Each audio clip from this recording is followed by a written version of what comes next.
It's a SportsCage on Wednesday. Oiler fans, how you feeling? Maybe more importantly, Leaf fans, how are you feeling? Both teams played tonight in the NHL. What a time to be alive. PGA Championship starts tomorrow. Rider Training Camp underway up in Saskatoon. We got new hockey teams in Moosomin. Show's awesome today. It is for RMP. Thanks to them. I was driving by the RMP lot the other day, looking at some of those trucks. Hoochie mama. Nice stuff. We're going to go up to training camp here in about 4 minutes' time. The fellas are waiting. We will hear from one of the organizers of the new junior team in Moosomin, Saskatchewan. Also in hour one. Eric Francis in hour two. More training camp from up in Saskatoon. And then Patrick Mayo in hour three. Talking PGA Championship. Does he give a couple of sneaky bets? I wrote him down because he was talking about him on social media. We're going to talk about that. Ooh, and we're talking like cake. Big long shots. Huge long shots. I got a co-host. First off, CNC are here, but they're doing opposite jobs. The Bizarro world. So Colson's doing Curtis's usually job, and Curtis is doing Colson's job. So no idea how this will go. Hot mic all day. I am not saying anything off air that I shouldn't because I don't trust you guys. I will be. How's it? Are you guys comfortable? You both look like you're sweating over there. Very not comfortable, but you know, I really always wanted to run a radio show, Barney. I just went up to Big John, boss man. I was like, listen, I want to drive this bus. Mm-hmm. So now I am. Did he say start with reading weather? I didn't talk to John about that, but maybe next time. We'd love to hear from you, whether it's just tomfoolery or you do have questions about Rider Training Camp or anything, or maybe you have a comment, opinion on the NHL playoffs. Prairieland Rentals text line 936-6262, where Husqvarna days are on right now. They got up to 20% off what you need. They bought before the tariffs. Anything for the yard, zero-turn mowers, lawn mowers, chainsaws. Deal with the owner, 600 Albert Street. They've been there since 1986, helping people out. My co-host today, Greg, is back from the Piffles Podcast. It's been a while, staying style. Excited? Is this an exciting time for you, even though training camp is up in Saskatoon? Always is. It's you can feel it on social media, and even in walking around the city, people are buzz again because the Riders, and especially this year, considering most of the pundits have the Riders, if not Grey Cup favorites, definitely winning the West favorites. I can echo that because I think when I was walking to the gym earlier, a guy was yelling at me across the street in downtown Regina here, so I think he was excited for the Riders. I couldn't make out what he was saying, but he did look like a fan. You know what? When's the last time anybody in this room, before I'm going to ask this to Dave and Luke too, a little bit off the sideways here on Rider Camp. When's the last time you gave blood for blood work? It's been a year.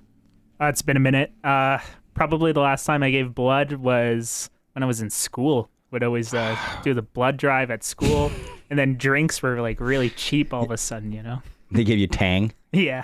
Yeah. So you're even too young to remember McDonald's orange drink. Oh, I remember that. Oh, wasn't that good? Why'd they ever get rid of that? They gave it out for free. Coulson, I don't even know if you know how to turn that mic on. Do you know? There we go. When's the last time you gave blood work? Blood? The last time I tried to... Hold on. I got to push other buttons. I forgot. There we go. Last time I tried to, and I forgot that I had just gotten vaccinated, so I couldn't actually, because you can't give it after freshly giving vaccine or getting vaccinated and stuff. So this is also when I was in school, so long time ago. I got to say, everybody, and it's usually the elderly people, which, hey, I'm no spring chicken either, but good on you guys for that rush to the lineup at Life Labs North McCarthy this morning. I set the alarm for 6:20. I was up before. Sun was up, slinked out of the house like a ninja. Get to the parking lot, and I'm like, oh, It's cutthroat. there's no one here. And I'm like, I'm going to be first in line. Now, I wore sweatpants and a hoodie. Didn't dress for, the wind was making it probably feel like -1. So, but now I'm pot committed. You got 45 minutes. I get my headphones out. I start walking to the door from the parking lot. And this lady, she gets out of her, I think it was a Impala, late model Impala. And she's got her motor on. Like speed walking, Olympic sport, Canada's represent, and she is going right for the door, and I'm like, go and get it. Go and get that. And I'm like, I'm going to be second, which was probably going to be 4 minutes different. So she stands in line, back to me, put my headphones in, hood up. So we're not really paying attention, right? Listening to some sports talk radio. When they cracked those doors at 7:30, not a minute earlier, I was freezing with like a lot of people. One guy wore short pants. Michael Bolton. I'm out. He was about 10 minutes in the There was probably 30 people deep in line. Yeah. And those older people, the veterans, experienced in this game, elbows up. Like, oh, good on you guys. Really, really good. I hate that fasting thing. Obviously, diet isn't the greatest, but that not eating between 7 and 7 is for the birds. Wasn't intermittent fasting, is that still a big thing? Or Still a thing. Are we on to the carnivore diet full-fledged now? Because I'm just on social media. Like it was like Atkins. I grew up with Slim Fast. I'm staying with Slim Fast. That's from your hair too, is it? I remember my parents getting the old 2 shakes a day. The old can, got their little shaker bottles. Yeah, pounding that back. 2 shakes a day. Let's go. Hey, look at people on the text line loving that you're back, Greg. And you put on some miles today with your regular job, didn't you? The other day job has me all over across Saskatchewan tour. I've been to Coronach, Radville, up over to Hodgeville. Wow. Should have a hot shot service while you're at it. I may as well make Double some side dip. money. Yeah, make some side money. Western Pizza tonight. It's raining. Weather's not great. It's a Western Pizza lasagna night. If there was ever a Western Pizza lasagna night, it is tonight. Or you can just get a pie. Any of the Greek favorites you like. Call your local Western Pizza. Let's go out and talk to the fellas in Saskatoon. Roughrider Training Camp. And our training camp reports are for the Red Zone Sports Bar behind the Saskatoon Travel Lodge. That's where they're at. Dave's wearing short pants, if you're watching the stream. Must not be that cold up there.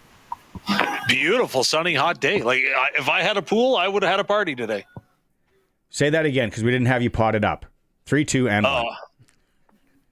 Take 2. Basically, it was beautiful, sunny, and warm today, and if I had a pool, I would have had a party. Yeah, it's raining in Regina. Is that what's happening? It is raining in here at Pitbull. Dolly? Jeez, that's unfortunate. That's unfortunate. Yeah, if you're watching the stream right now, and if you squint, you think Dave is next to Pitbull. Mr. Worldwide. I think it's a statement. And it looks good. I asked Dave. I think it looks good. I say, hey man, what do I go with here? Sunglasses or none? And he said sunglasses. So I'm listening to the voice of the Riders on this one, guys. I didn't say you look bad. I think it looks actually pretty boss. Trust me. I know I don't look bad. Trust me. When's the last time you gave blood? The reason, I can't. There's nobody in this world is AM alpha male. It just doesn't happen. Oh! Wow. When's the last time you gave blood, Dave? Sorry. I didn't realize that we were passing that around. A couple of months ago, I think, somewhere in there. It was before winter. Did you have to go in the morning? Did you go in the morning? Oh, yeah, absolutely. Who doesn't? Elbows up? Oh, look at me. Do you think I'm going to go ahead and miss a meal? Like, if I don't have to? Like, yeah, the killer for me is coffee. Now, what's the ruling? If I would have had popcorn with my daughter last night at watching a little bit of Western Hockey League playoffs, about 9:30, And I'm like, nope, Dad. And she's like, nope, Dad can't, Mom. Mom brought home some carrot cake too. Ooh, that's dangerous. What's the ruling there? If I have popcorn, let's say 10, do I go give blood at like 11 or 10? Yeah, absolutely. Yeah? Hold on a second, guys. I'm pretty sure that the whole don't give blood before or eat before you get. I'm pretty sure that's the same as you can't go swimming after eating for 30 minutes. Like, let's just cut it out, okay? Just give the blood. You don't have You're to the worry pool about expert. what you're eating and stuff. I'm just saying. I've eaten a lot of barbecue before, gone right in the pool, and I haven't sunk. So I think it's the same applies for this. I think you can just go give the blood. I think the bloodstream and how everything works in the body is different than going swimming. I think. Like if you crush I some, don't think that we should sit on here and act like we know anything past basic Band-Aid application. When did this become the science cage? yeah. Well, let's get into it. Slim Fast or carnivore diet? Which way you guys? Which way? Just kidding. We'll move on. Training. Hey, the big news that I saw today, and first off, Zaire released by the it was that came a little bit left field for me. Oh, let's go through it. 7 players were released today. Noah Zaire, veteran offensive lineman, of course, 3 years, 3 teams. He's played out east, played with BC and, of course, with Saskatchewan. So he was released today, as was global punter Joe Coach. Again, Joe, I thought, would have an opportunity with Adam Korsak retiring in the offseason. You bring Kellan Laybourne in. Now, again, if you go on the internet, he actually has 3 different pronunciations for his name. So I was looking forward to getting to figure that one out, but unfortunately I won't get an opportunity. And that one surprised a little bit because, of course, he was with Ottawa last year. Didn't have huge stats, but again, I thought that he was coming in to kind of supplement AJ Ouellette in the absence of Frankie Hickson. Then you've got Ty James, who did quite well in rookie camp. Justin Jefferson, the defensive lineman, who was the one that kind of started the brouhaha yesterday. Great word. Yeah. Great word. So the brouhaha. I told you, man. So yeah, those are the 7 guys that were released and then transferred to the suspended list. Julius Bulow, who was the other guy that was part of the brouhaha, and then you have the national linebackers Jordan and Justin Herdman-Reed. Wow. Noah Zaire.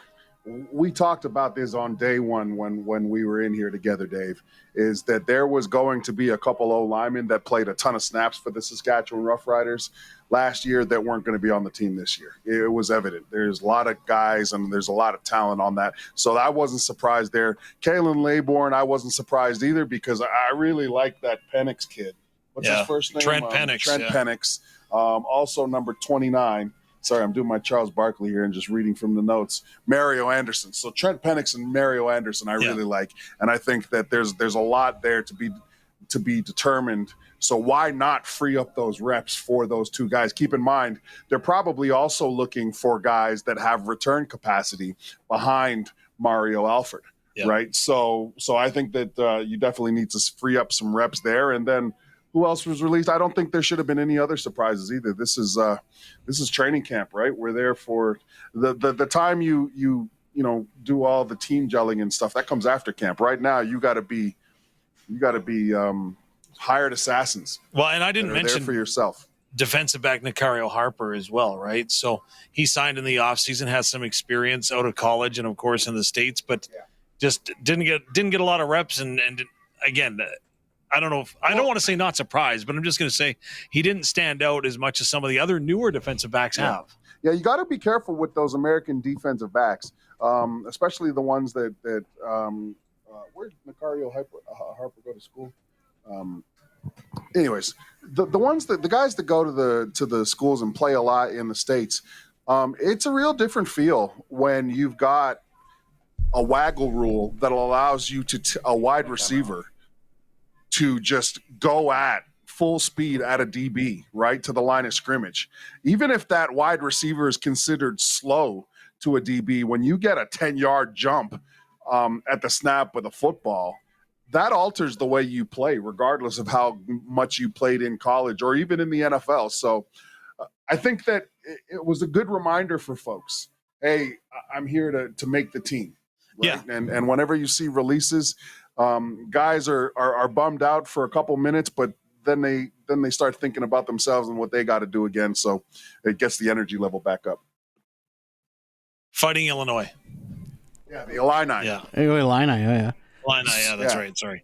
What did I say, Illinois? Well, that's big time football, right? Yeah. Oh, yeah, And normally you're like, you see the guys from Georgia come in, you see guys from those big schools in the Power 5 conferences. And again, you always have to remember there's a ton of nuances, regardless of what position you play in the Canadian Football League, that guys, despite some cool tenure, it's hard to catch on.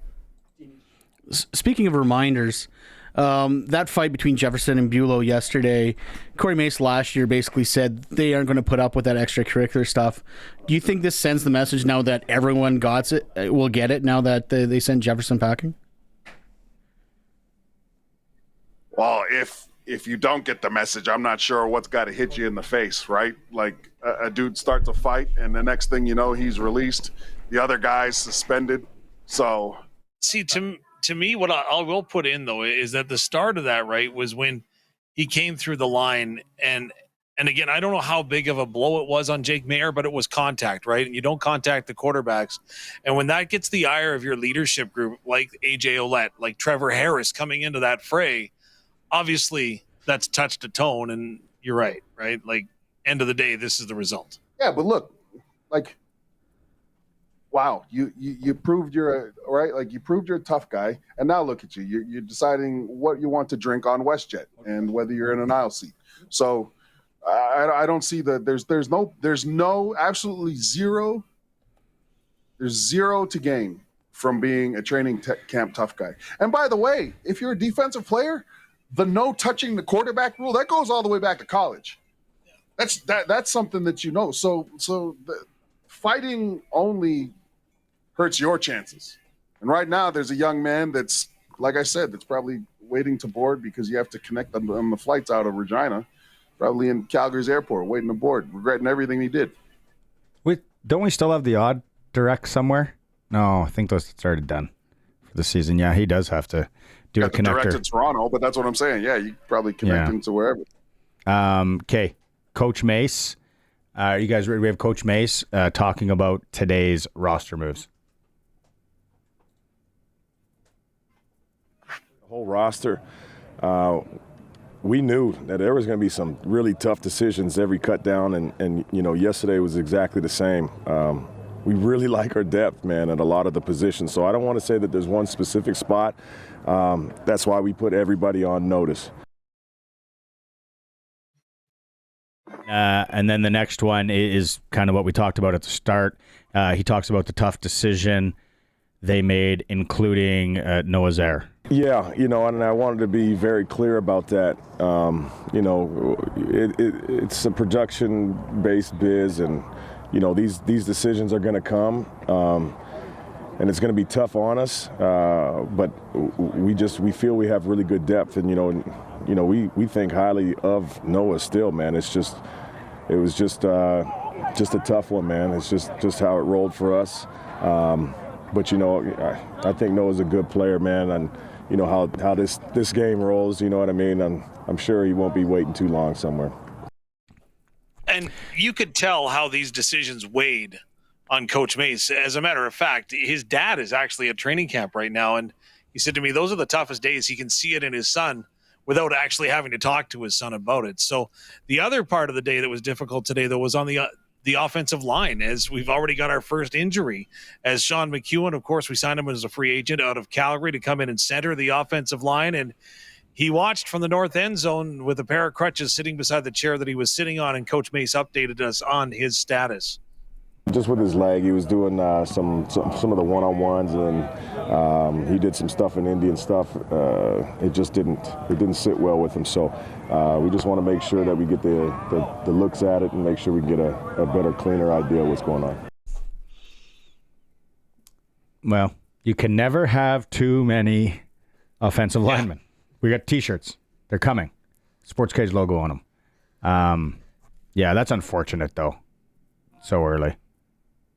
It's the only confidence or positive I think that you can take from McEwen's injury is they've already talked about the depth that they have there at the offensive line spot. There's a ton of guys, but more importantly, you look at last year and the rotation of offensive linemen that was forced upon Coach Edwin Harrison, and he always got guys ready to play. So I think that they'll be okay, but it is a massive loss, right? Sean McEwen's one of the best centers in the league when he's healthy. So hopefully that ends up being just something that keeps him out of camp for a couple days. And what we saw was Zach Fry taking a rotational spot along with Philippe Gagnon. Of course, Zach, a draft pick of the Riders, was here last year, was one of the guys that went down with injury. Gagnon played with Montreal, had a season in Ottawa before returning to the Alouettes. So, and we've, of course, had him on the SportsCage here. But all in all, though, again, we put all of this behind us and everything that has gone on. Coach Mason and the entire staff go through the video each and every night. And we ask them every day, hey, how do you think you looked? Well, I asked him for an opinion of how he believes his team looks when they go back and watch that video. I think there's just different spots all around, Dave. I think right now I'm really excited about how our offense is moving the ball in the run game. All of our quarterbacks are seeing it real nice. Our receivers are running great routes. I think defensively, throwing a little bit more on their plate and how they're handling that, it looks really good. The standard that we have for, causing and creating turnovers, those are still there. I'm just pleased with the level that we wanted to walk into camp with, the second time around, and everybody was willing to take that step, and we're putting it out there each day. Obviously, no one wants to see. Go ahead, Luke. No, I said you're starting to see those turnovers that he's talking about too. The defensive backs. I mean, Roland Milligan, he's out there. He looks great again. I think Marcus Sales is probably the best guy in camp right now, offense or defense. But you're also getting contributions from young cats. You're looking at, let's see, Antoine Brooks Jr. He had a couple picks today. I saw him playing well. DeMarcus Fields has caught my eye a little bit as we've gone along. So. Again, from the turnover perspective, you have to like what you're seeing. And speaking of injuries, they're slow. They're going to be slow with Bain Jr. coming into this season due to his knee injury from last year. Who are some of these new American receivers looking? Ruby Tuesday. Well, I don't know if you look at the new American receivers. I think you look at the guys that you have. Dante Myers is having a hell of a camp. He looks great. Kean Schaefer-Baker looks great. You've seen spots from guys like Joe Robustelli. I think that one of the guys, and that's the other thing too, right, is that once you get into day 4, day 5 of camp, now the playbook's starting to get a little bit deeper. So now you're seeing the wide receivers that are new to the team, they're starting to actually slow down a little bit. And the reason why is because they've got a number of plays drawn up now, and those plays have different shifts to them if you're looking at certain looks or blitzes. So as the mental side of camp now starts getting heavy, some of these guys are going to noticeably slow down. So for instance, Braden Missouri, right? He had a couple spectacular catches the other day, didn't really show today. And you can really look at the guys that are starting to think there. As they're out on the field. But again, you're also seeing some great separation. Deshaun Mims is having a heck of a camp as well. I keep looking up, and every time I look up, Deshaun Mims is catching a pass. But I would say the guy who's stuck out the most, other than Kean Schaefer-Baker, who you would expect, is probably Dante Myers. And again, the other piece to that puzzle is Keyshawn Johnson. He's come in here just like he looked last year in camp. He's having a solid camp this year, and a guy that I think is going to have a spectacular year. What are you guys seeing? Obviously, when we see running backs get released, and we talked about Trent Penix, what are you seeing there? Can we compare him to anybody that we've seen in the last few years from your lens, Luke? I know Dave's got. I'll let Dave get into a comparison. I think Dave has a comparison for you. I don't see any comparison at the moment just because we haven't seen these guys block. I was talking to a buddy there at training camp today, and it was one of the first things he said as well when we were talking about the Penix and Anderson is like, well, we got to see him block. So there's a lot left to be desired there in terms of gathering that information. But again, it looks like Penix and Anderson are really starting to catch on. And another guy who's having a consistent camp, he doesn't blow anybody's mind when he's out there, but he's out there a ton. He's getting a ton of reps, and that is Thomas Bertrand-Ludon. And I love that they're giving him touches because, again, he's a guy that is going to be on the roster for special teams and depth, and he's going to be a guy that may need to close out a couple games regardless of how the American running back depth figures out. So it's nice to see 30 getting a lot of touches. Yeah, he definitely is. And just for point of comparison, it's interesting to me how Penix will make a run and it'll look really, really great. And then the next time he'll get stopped. So Anderson goes in, he makes a run, and then the next time he gets stopped. And it is just neck and neck with the two. But the one thing that they can both do tremendously well, and even I've noticed AJ Ouellette doing this more in this camp, catching the football out in the flat. They're making a very concerted effort to make sure that they can catch the ball. AJ Ouellette's biggest play today came by catching the ball. And I think you're right. Well, first of all, when you see a running back break a long run, Dave, the D-line, we have our pride, right? So the next time we're going to bow our neck a little bit. Fair right? enough. Yeah, but also, too, one of the things that you're going to start to see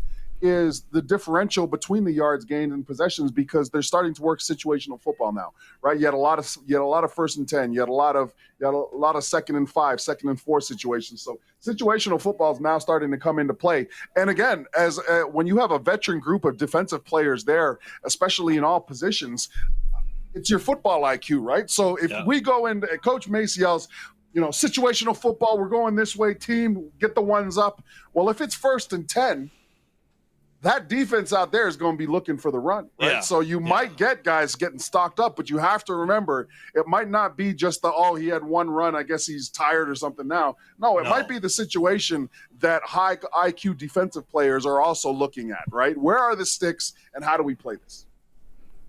Switching to the defensive side of the ball, I know one of the big signings the Riders brought in this year was Tevon Campbell, and a lot of fans are wondering, does he still have what he had before he went down south? He hasn't played like live fire football in a long time. How is he looking in camp right now? Well, last time he was on the field was in August, right? So that was when he was released in the National Football League, and he had some time to contemplate. He's going to be turning 32 next week, or this week, pardon me. So what? Thursday, Friday, Friday, June 14th, it says, is his birthday. Okay, there you go then.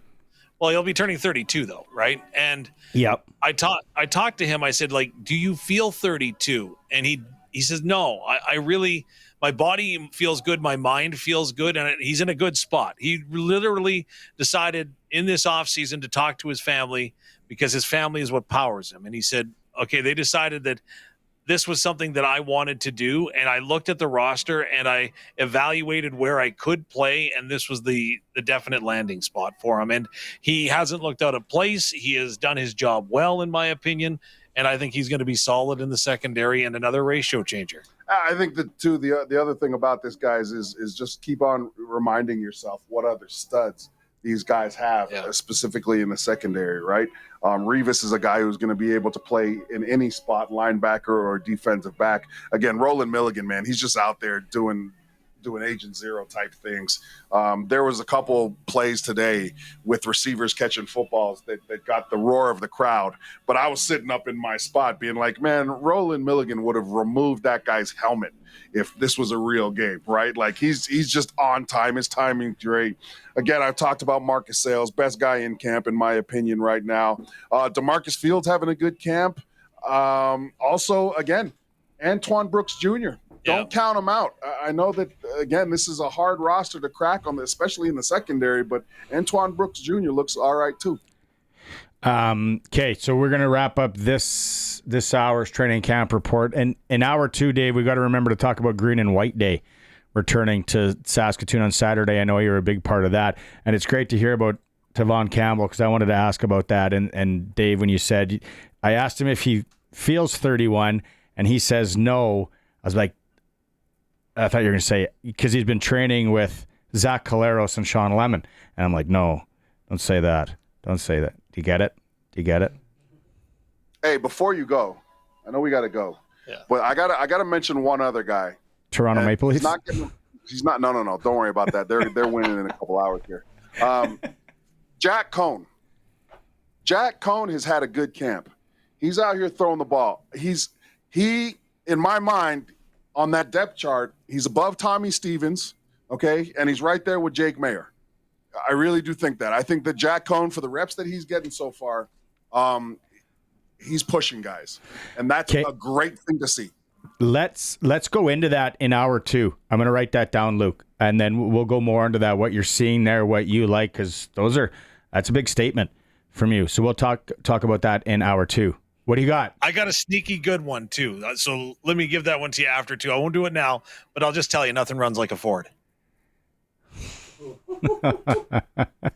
You guys are beauties. I would like to point out this is brought up by Regina Motor Products. Well, why would you have to bring that up? Great, That's great fine. Certified pre-owned at Regina Motor Products. I can speak to that firsthand. Go check them out. There we go. Right on. Smooth, Dave. Smooth. All right, fellas, relax. We'll get back to you in a little bit here. Our training camp reports are brought to you by the Red Zone Sports Bar up in Saskatoon, right behind the Travelodge. That's where the fellas are. Break time. It is the SportsCage streaming. Thanks for hitting the like button and subscribe. Today, Colson is getting paid by the likes, so keep them coming. And as always, we're on the home of the Riders, 620 CKRM.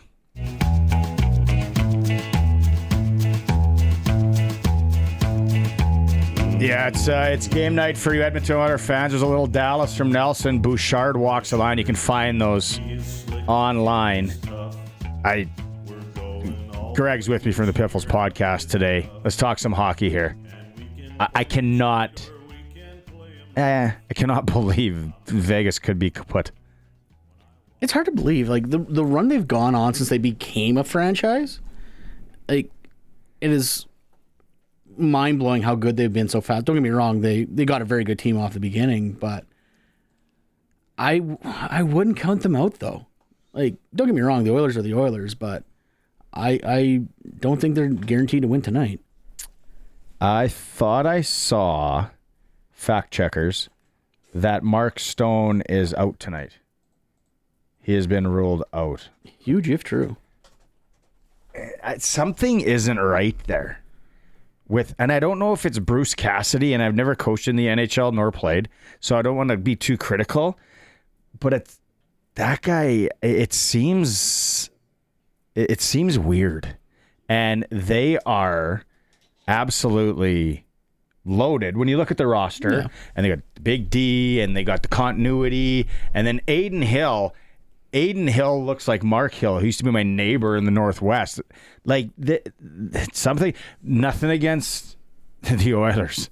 Like, they're missing their best defenseman, arguably their best defenseman, and they look stingy. And they're getting the contributions from the Evander Kanes, the Corey Perrys, Henrique, Frederick.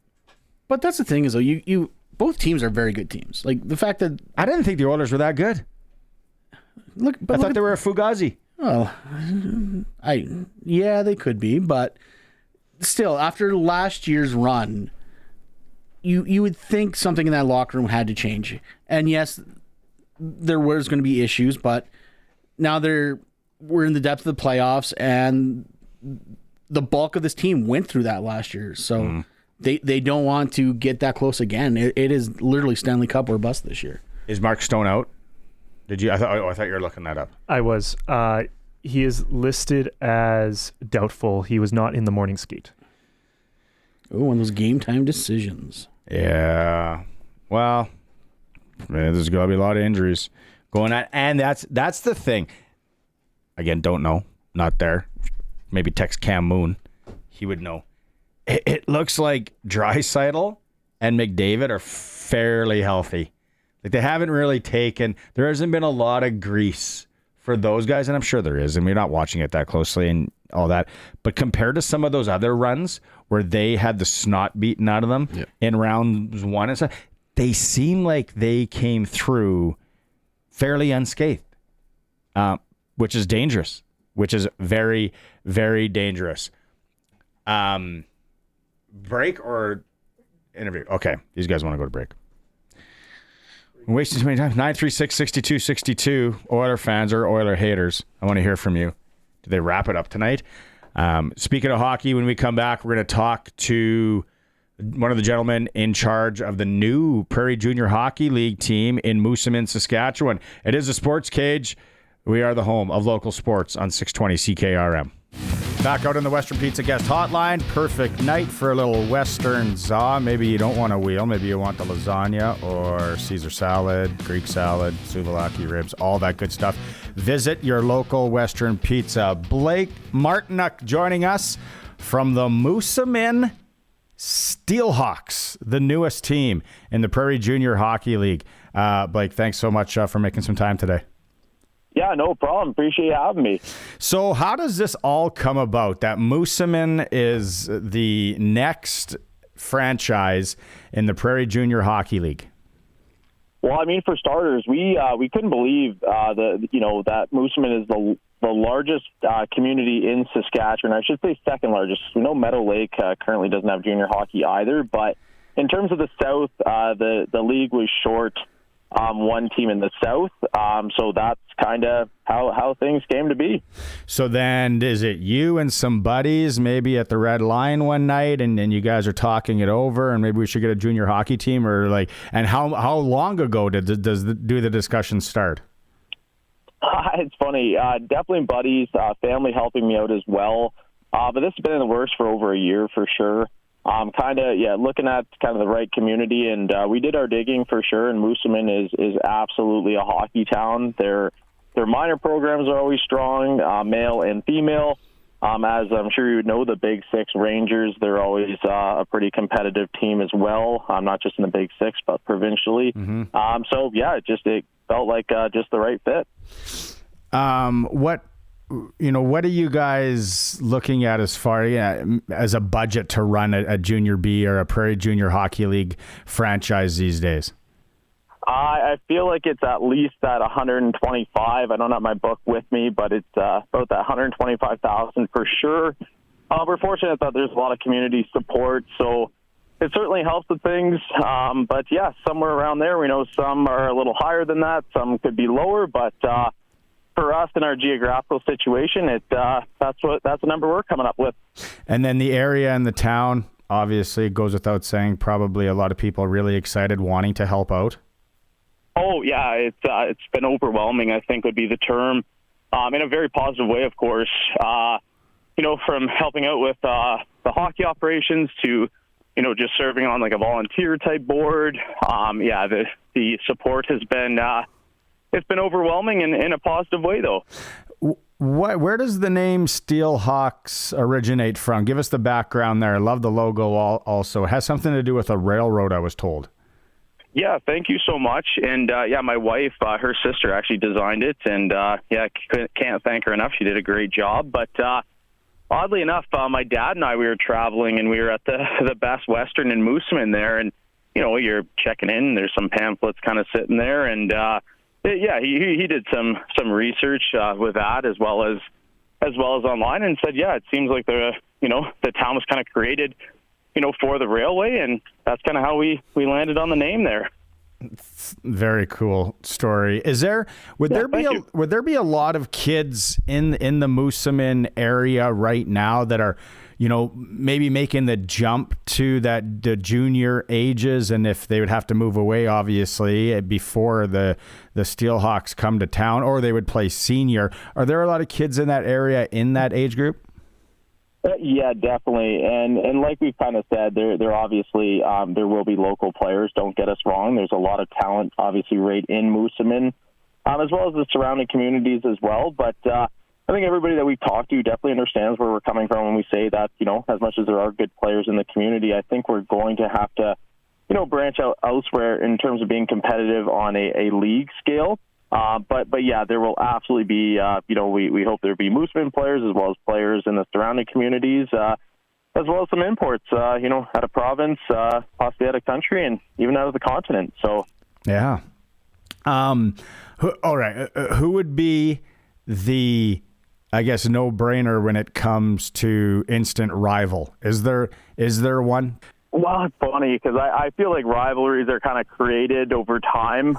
You start battling each other, and one thing leads to another, and that's how rivalries can be created. It's not always the closest geographical team to you, but if we were just looking at it from that perspective, I would say Fort Knox.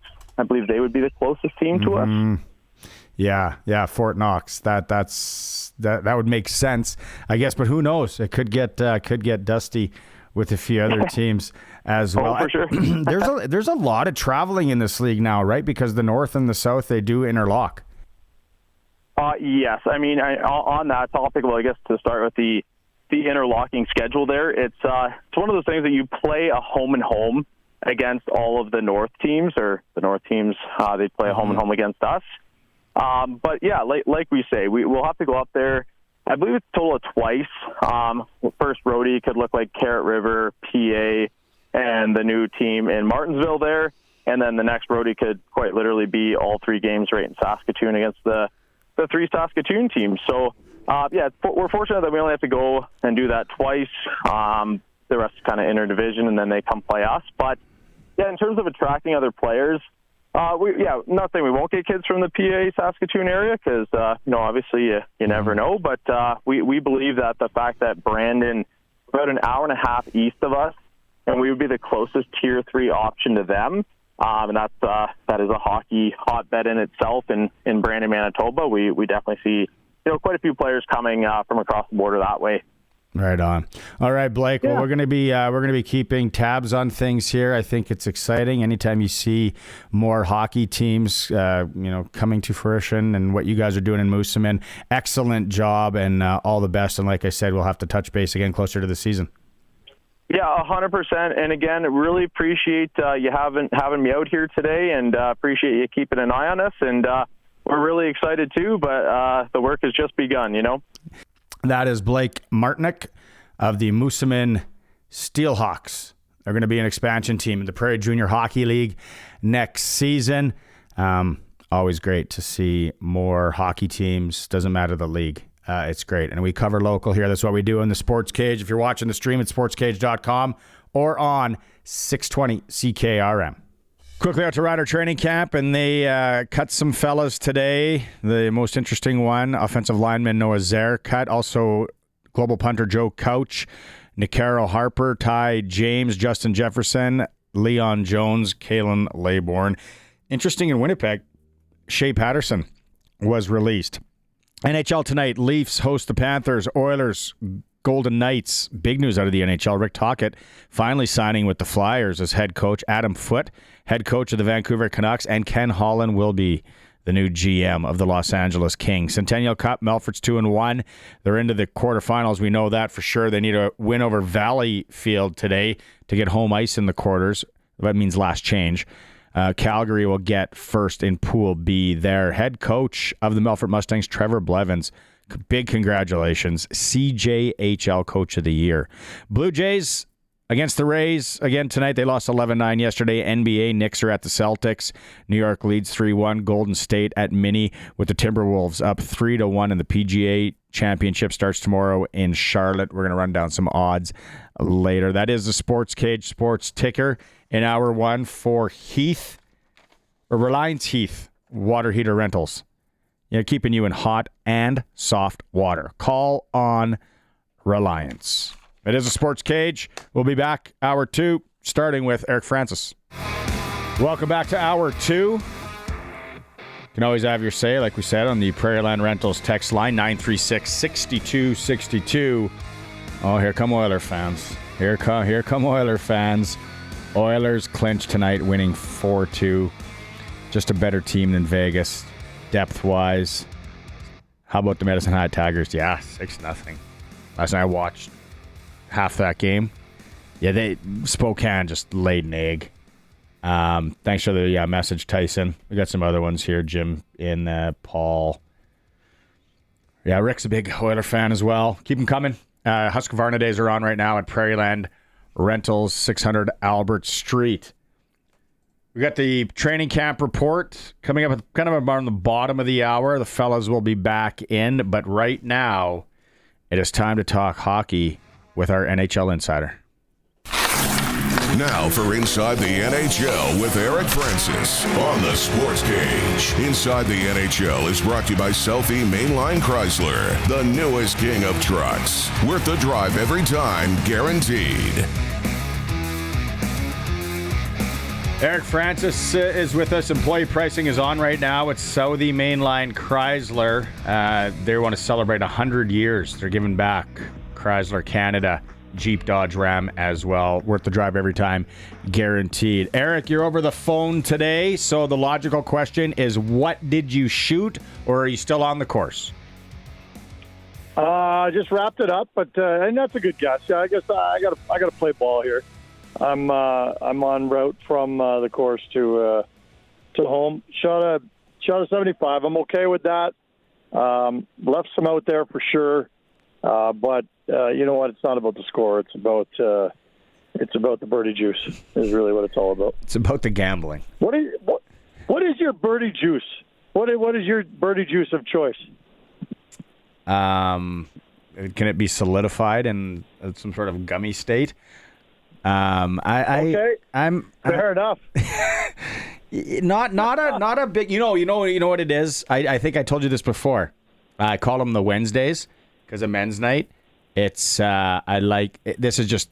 It's not if I get a birdie, I'm taking a shot or anything. But I like a nice gin, soda water with half of a shot glass roughly of Fresca. It's a refreshing drink on the golf course. Called the Wednesday. Jesus. Gin, soda, Fresca. Okay. There you go. Keep the calorie count down. What's that? You mix it all together ahead of time? No, the cart girls do it at the course I play. Oh. They call it the Wednesday. Yeah, okay. And it keeps the calorie count down, so then Maz is happy, right? Because Maz likes to criticize people on their calorie intake and all that. So Greg's with me today from the Piffles Podcast, so he might chime in as well. Which team is done? Vegas or Winnipeg or both? I don't know. I'm going to say Vegas, but it's not looking good for either one of them, obviously. But they're both damn good teams, and I guess it's not supposed to shock any of us if they, at least won one more game and got the nerves going to bring it into a game 6. But yeah, if you're gonna put it on one, but then again, Vegas is playing in Vegas tonight, and they don't lose in Vegas very often. That place is tough to play in. I don't know. That one, the Oilers just seem to have this momentum, and they've got all the guns going, and it's, as we've talked about throughout the playoffs, it's not just the big boys. In fact, it's rarely the big boys. It's everybody else chipping in, and Vander Kane now is the story of the day, and it's just quite amazing. And no, I hate to say it, you're not supposed to say anything nice around here about the Oilers, but it really does seem like they've got all of the ingredients except the goaltender, which is a bit of a problem in the National Hockey League if you don't have that one ingredient. So, lineup wise, they're looking really good, except for the goaltender, but their goaltenders have been able to step up, so we'll see. So I'll say Vegas, but I'll be watching closely tonight. It's going to be a good one. Hey, Eric, Greg here. Got a question looking on the other side to the east. What happens if/when Toronto loses? Are they done? Oh, another good team, and if I don't know what Stolar's situation. If they get him back, I think anything's possible because he kind of completes that lineup. Are they done? I don't know. You'd go back to Florida, and you'd have to win in Florida against a team with all the momentum and 3 wins in a row. It would sure feel like they were done. But again, Toronto's a good team, and if they get the goaltending on any given night, they can keep it, keep this thing going to 7 games. But yeah, I'm with you. Like, it sure feels to me, and again, Paul Maurice, I think, was the first guy to say it, like, good teams, Stanley Cup winning teams, completely ignore momentum. Like, game to game, there's no such thing as momentum or lack thereof.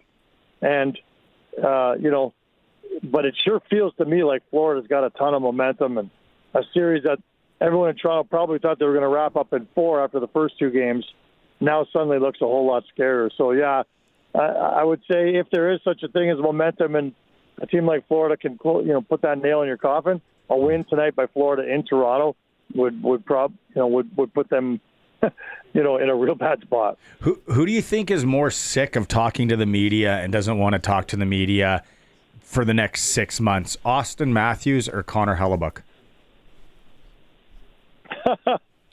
I want to put Mitch Marner in there too. Sure. Because Mitch and Austin Matthews are inextricably linked, and the one thing they have in common, on top of being phenomenal hockey players, is neither one of them has a reputation for being any good in the playoffs. So, and yes, same with Hellebuyck. I get what the storyline is, but yeah, you can read it. These guys are so sick of standing in front of people answering the same questions, and really, they got no one to blame but themselves for having the same storyline time after time after time. And I'm not saying that they're not giving the effort. I'm not saying they're not trying, but this is what's dogged them their entire careers and will continue to dog them until they do something about it. So, do something about it, and then you don't have to answer those questions. I can't get over. I would really love to know the real thoughts, what's going on in his mind, because when we talked about it yesterday on the show when Gene Principe interviewed Stu Skinner after that game, and Stu said all the right things, but I just feel in his mind he is like, these bloody people are so annoying in this city. I want out as soon as we are done. But he's not, and he's got a closet deal. Nice commercial. But speaking of the emotional roller coaster that guy's on, where they hate him, he probably people are throwing bags of at him, and then the next night they're chanting his name. That would be hard on the mental side of things. Yeah, it hasn't been easy for him, and as the hometown boy that everybody's cheering for, and everybody, that they want him to succeed so badly, and that's why you hear the Stu chants every time he makes a save, because they, of course, want to support him, and he's kind of their key to success or failure, right? I mean, and so he's in a real tough spot. I'd love to have been a fly in the wall when they said to him, we're gonna go with Pickard here for a little while, and the whole spiel would be, it takes 2 goalies to win a Stanley Cup in the modern era. You got to have 2 goalies, so it's just time for somebody else to kind of steer the ship for a bit. But we're going to need you back again. And if you don't receive that message the right way, that could really sit in your craw. I've been your guy all year long, and you're going to do this to me at a time when I kind of actually need some support right now, not some benching. So yeah, I would love to have been in that room. That would have been an exercise in diplomacy. Meanwhile, he pulls a Kramer on the Serenity Now episode and goes home and just beats the crap out of his closet.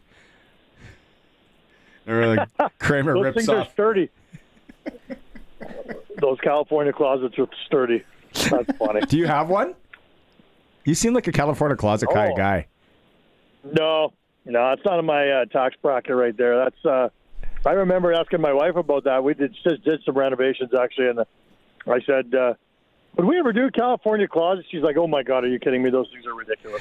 No, we're going to IKEA, picking up a wardrobe. Yeah, that's right. She's like, "We will get wire or mesh." Mesh. That'll be good enough. If it's good for a locker room, it's good for our bedroom. Oh, the old Canadian Tire special with the racks and the hooks. And Oh, yeah. We've all had that. It's a nice little setup, boys. Nice setup.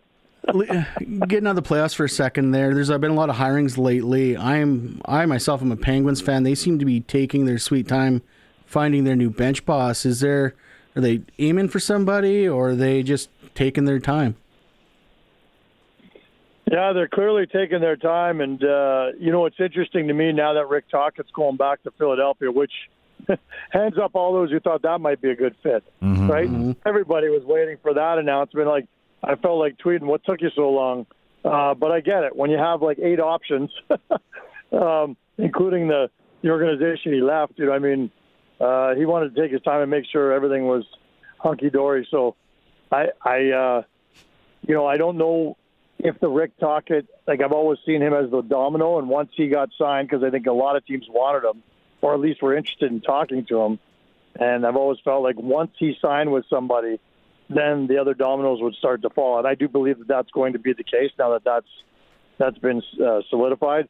I don't know which way Pittsburgh is leaning, but it is such a, what I would call the Goldilocks hire. You're not hiring someone for long term, and you're not hiring someone for. You're kind of hiring someone for medium term. Like, you're not going to be a contender next year, but you're hoping the year after you will, which of course is contrary to what the rest of the hockey world believes is even possible, given the way they've kind of mortgaged their future so many years in a row there. So that is, I think, who they hire is going to be very telling in terms of how far out they see it in terms of when they might be able to be a contender again. And I think we all believe that's a pipe dream, thinking that they could be a contender anytime soon. Ken Holland, Los Angeles Kings, it's official today. General manager. I wonder if he throws an offer sheet out to anybody just to disrupt things. Wouldn't it be great if he offer sheeted somebody in Edmonton? Yeah, exactly. That's what I mean. Yeah, you know what? Like, it's funny that a lot of people have been wondering if, given what Doug Armstrong did last year with the offer sheeting, and it was just cutthroat, man. That's one of the great GM moves of the era. It was so well calculated and everything. It was a perfect storm of circumstances too. Everyone wants to know if that's going to be more prevalent moving forward, and I don't think it is. I don't think you're going to see any of them this year, as a matter of fact, because with the growing salary cap, everybody's got just a little bit more wiggle room this summer and next summer. You know what I mean? Like, the Oilers were in such a pinch that they couldn't get out of it financially, cap-wise. Now I think everybody's just got that extra money right now. And hey, some people could go and spend like drunken sailors, and then after, the dust settles after the draft, somebody sees another opening to try and corner somebody. But I just don't see it. I think everybody saw that. Everybody's terrified of it happening to them. And I think everybody's got a little more cushion moving forward. So as exciting as offer sheets are, I don't see them happening anytime soon. Are the Flames going to try and lock in Wolf long-term anytime soon here? I think they'd love to. I think they'd love to. And, the contract that I keep throwing out there as a comparison was Jeremy Swayman. Remember, he held out a little bit this year. There was a little bit of bad feelings between the Bruins and him, but he knew that since they traded Ullmark, was holding all the cards. His numbers last year are eerily similar to the numbers that Wolf posted this year. And so I think that contract would be something that I think the Flames would be very interested. It's 8 years times $8.25 million. And I think you throw that at Dustin Wolf this summer. Look, he's got one more year left on his entry-level deal. I'm not sure how motivated he is to sign a year early. I wouldn't be if I was Dustin Wolf. I'd be betting on myself to have an even better year next year. That kid's got so much confidence that I think that he'd be prime candidate for a bridge deal, saying, look, I'm going to go and win a Vezina or try to win a Vezina or two, and then we'll talk contract for a long-term extension. But I just wonder if the Calgary Flames were to throw 8 times 8 at him or something like that, how a kid who's a 7th-round draft pick, who everybody said couldn't do it, I don't know if he says no. I'd be fascinated. And I think that's what they're going to try to do this summer, just to lock him up and never worry about him again. But I just think with his confidence, I wonder if he'd even sign that. I'm not sure. So it's funny. I was listening to you on the Fan this morning while I was in line waiting outside to give blood because I got a physical next week. When's the last time you gave blood or blood test? A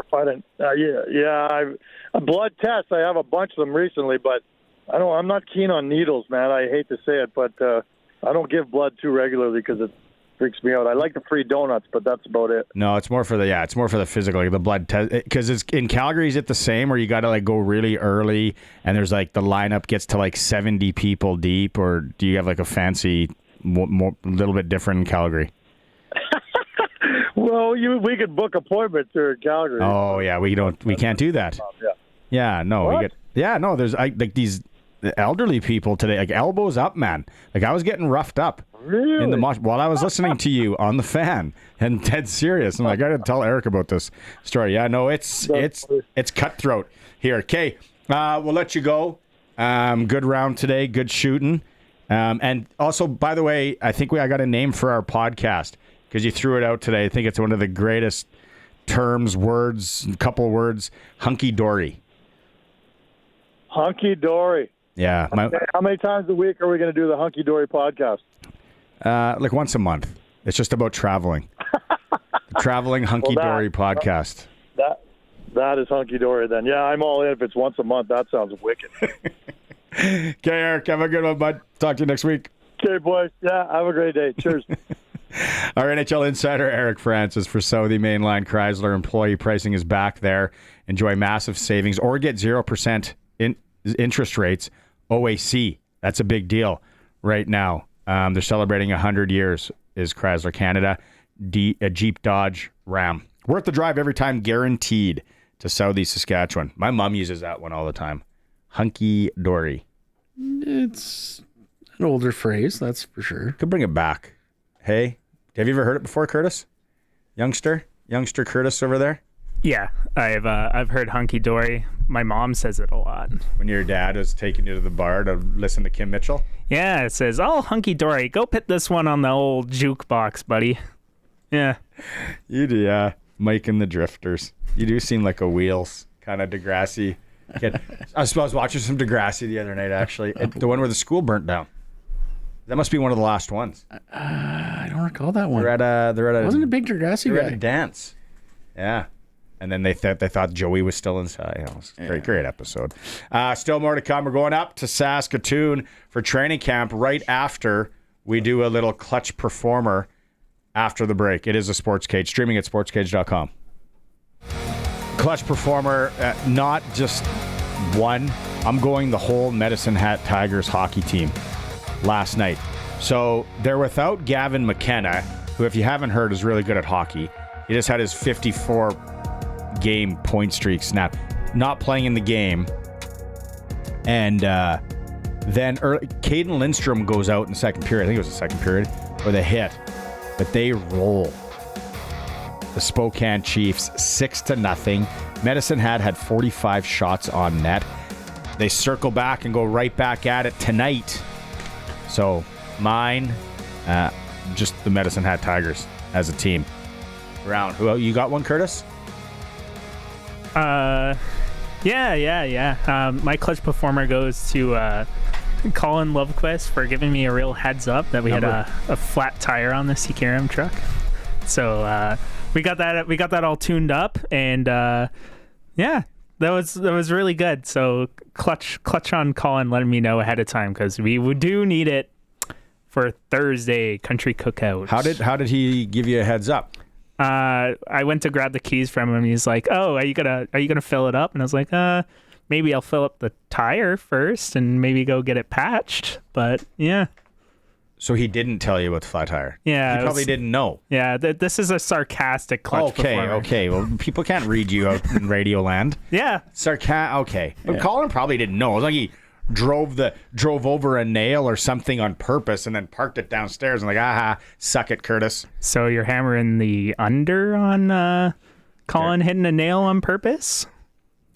He does a lot of driving. Does a lot of the mean streets of Regina. What's up with you, Colson? Who do you got? Dallas Stars had a guy who did pretty good last night. Oh, yes. Granlund, first career playoff hat trick. How good was that? And then this goal should never go in if you're watching the stream, for starters, on Hellebuck. That was beach ball territory. 75-year-old man getting up. This was a snipe look off on the 2-on-1. We've all pulled that in Adult Safe D Division at 11 o'clock at night. And then the other one was okay too. That was by far the nicest one. It's here. It's like a little one-timer late in the power play. Granlund. Yeah, good one, Colson. Our clutch performers are for Nick Service in Emerald Park. Your local Massey Ferguson, Challenger, Rogator, Gleaner, and Fendt dealer. Call 781-1077. Let's get the Rider Talk going again. We're going back up to training camp, where Dave and Luke are situated at the Red Zone Sports Bar. They're bringing you the training camp reports right behind the Saskatoon Travelodge. Not sure the specials today, fellas. Maybe you can let our listeners know. There's some people around the Saskatoon area might slink in for a steak sando or something. Yeah, that's a good idea. Always a good option. Also, the $15 Blue Jays special on tonight as the Jays try to rebound after that horrible ninth inning last night. $15 gets you a burger, fries, and a beverage. Is that what we're getting tonight? Is that I remember? That's what we're getting. Yeah, that's what we're getting. Yeah. Plus, there's the Maple Leaf special too. But what's the Maple Leaf special? Well, they just don't serve it with cups. Really? Really? That's what we're doing? That's what we're doing? Wow. Yeah. That's right. Stick it to him. Man. That's some BS. Sorry. Can I name Dave as my clutch performer now? That's unbelievable. I'm just sitting here minding my own business, man. I'll put my sunglasses back on. You should have. What are you thinking about that game? Like, what's your thoughts on Austin Matthews? My thoughts on Austin Matthews is if he doesn't want the C, give it to Nylander. He's not playing like the C. He's paid to be at a certain level and play at a certain level, and that includes scoring goals. So, again, just give it to Nylander. If we want a captain with some heart, he's playing hard, right? And I'm just hoping we get a little bit of help from Wall for Wall today, because again, he was there was only a select few of guys that, but it's going to help being back in Toronto, right? So, but I just think that we went up 2-0, and then they just realized, oh, wait a second, we're the Toronto Maple Leafs. It's not supposed to be easy. So slow down. We got to screw this up a little bit before we get to the third round. No, if Panthers score first tonight, that Toronto rink will sound like Spears Funeral Chapel. It will be. I don't know, man. We're a pretty resilient bunch. No, you're not. You got jeans and sport coat guy. That's all that's there. There's no passionate fans. If they are, they're way up in the boonies. No, there's. Listen, we sneak a few fans in there during the playoffs, though, Barney. It's the regular season. Yeah, you got sport coat guy, right? But there'll be a ton of actual hockey fans in there today. Can I sneak in an over/under? Over/under whether or not Nylander gets run by Tkachuk tonight. Yes, no. Oh, what's the over/under? Over, it's going to happen. Under, it ain't going to happen. Oh, I would think so. I don't think so. I would think so. That's all Tkachuks are good for. I think Domi will have to have his head on a swivel, especially if it gets out of hand a little bit. Don't worry, boys. It's not getting out of hand. We're winning today. Yeah. No, it's you can sit. You guys got the life right now. Like, so jealous, sitting there eating pub food, get to watch the sports, talk Rider football, training camp. We're going into hour 2. Any big plays today that we can tell the people about that weren't there? Anything that stands out? Well, for you immediately said to me, Marcus Sayles is the best you've seen. Yeah, Marcus Sayles is balling in camp today. I think he's the best guy out there in terms of big plays. Actually, he had a couple nice breakups today. Yeah, 3 consecutive, plays. 3, yeah. Big plays. I think it was Sam Emilus that hawked that jump ball on the sideline against number 32. Yeah. He's a newcomer. But, yeah, Sam Emilus, it was a beautiful catch because we were competing. Mm-hmm. It was situational football, and Emilus, I mean, this is essentially what he does, though, right? Like, he's known for these plays. But Emilus just sort of reminded us who he is by jumping up in a crowd of about 2 to 3 guys. And he landed awkwardly, too. Oh, yeah. And hopped right back up. Like, 32 ended up getting injured on this play. But Emilus was the one who looked like he fell the worst. Yeah. So it was good to see nothing came of it for anybody, right? But I think that was probably the play of the day, that jump ball towards the end of practice with Sam Emilus in the crowd. Luke, on the last time you said you want to talk about Jack Cohn, so what has he done? I know the Riders are high on him after everything they put out about him last year, but what are you seeing now? Well, he's obviously playing with a little bit more confidence, which I think is I mean, last year, one of the biggest things, when you're a rookie, You could tell he was thinking a lot, right?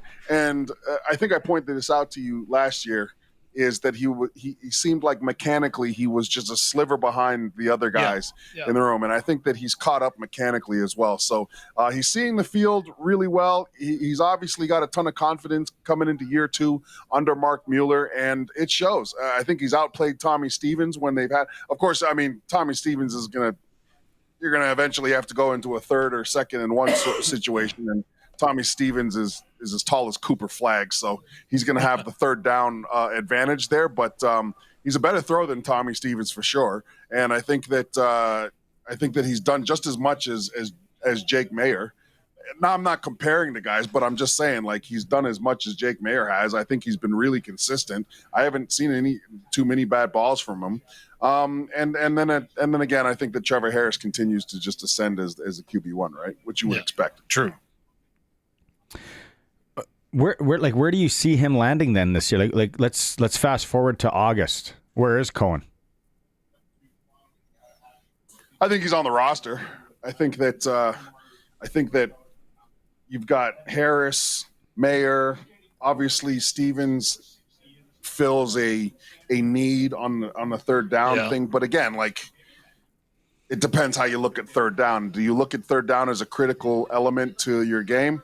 I would say so. There's been times where third down has impacted the result of a Saskatchewan Roughriders win or loss. From a short yardage position, you saw us struggle a little bit at the end of the year with no true short yardage quarterback. Shea Patterson lost his mind a little bit, in spots when he had his opportunities. But again, I would put him third in the depth chart right now if you're looking at just throwing. Sure. What I wonder is, we've seen this in Hamilton with Litre, right? A fullback plays the third down play. He's used to carrying the ball. Yeah. They've got a bigger frame behind them. We saw AJ Ouellette do it twice last year for the Saskatchewan Roughriders. That's what I'd like to see. AJ Ouellette? No, not AJ Ouellette, but just like Thomas Bertrand Houdon. What about Albert Awachi?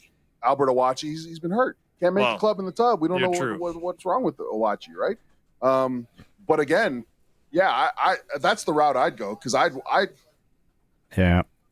third down quarterback is important, but the third down is really what the important part is, because not a lot of teams throw out of third down. You might catch a team sleeping and want to hit them up, right? But that happens few and far between. I would love to see Cohen on this roster somehow.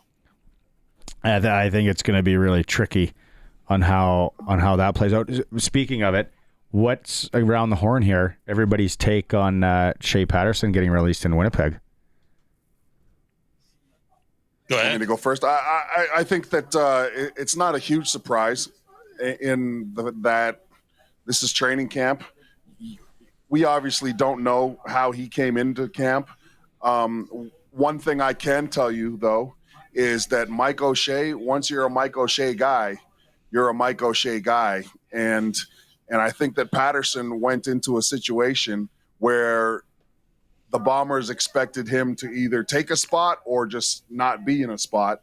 And maybe they made that decision early. So, again, I'm not sure who they got on their roster. I know they got Caleros, and I know that the Canuck truck over there is healthy. Strevler. Strevler. Other than that, I'm not sure who they've got on the roster. I know they like the third string QB guy, the guy they bumped up to number 2 when Strevler went down. So I think that was probably where the competition was between that quarterback and Patterson. I don't think Patterson was competing in the same realm as Strevler and Caleros. And again, it's because once you're a Mike O'Shea guy, you're a Mike O'Shea guy for as long as possible. Good point. Dave, you go ahead. My quick thought was that Shea was going into a tough spot there, right? And the Bombers before camp released Jake Delagala, and he knew what he was getting into. And for me, I continued to see Shea grow last year, but last year was a big opportunity for him, right? Because when you get those starts, you got to make the most of them. Look what Davis Alexander did in Montreal. He got his starts, and he made the most of them. So for Shea Patterson, again, he had to come in and have a strong camp, and unfortunately just wasn't able to unseed what was already there. I'm with you on that, Luke. Yeah, I felt that last year Shea Patterson, his clock was always moving too fast. I think that he had too much going on in his mind sometimes. So, Dave, I got Luke going. Let's get you going. Let's hear about your nothing runs like a Ford. You know that's wrong. I'm not going to get into that because I know what brand loyalty is in this province, and I don't want to get all up on social media on that. But what I will tell you is that there's guys that are making a statement, right? And we've talked about the depth on this roster, and guys that, you know, are familiar names need to go out and do something. And today, again, we all know that Nelson Lacombo is going to be the starting safety game number 1 of this season. And there's going to be some battles behind him. Jaden Dahlke, of course, got opportunities and reps last year to play in that position in the secondary. Jackson Ford was hurt all year last year. And I'll tell you, I thought Jackson did a terrific job today in the fact that he commanded the defense. He was making the calls, and you could see him brimming with confidence out there. And again, everything that he went through last year and having to rehab and get himself into game shape, came back, got nicked up again.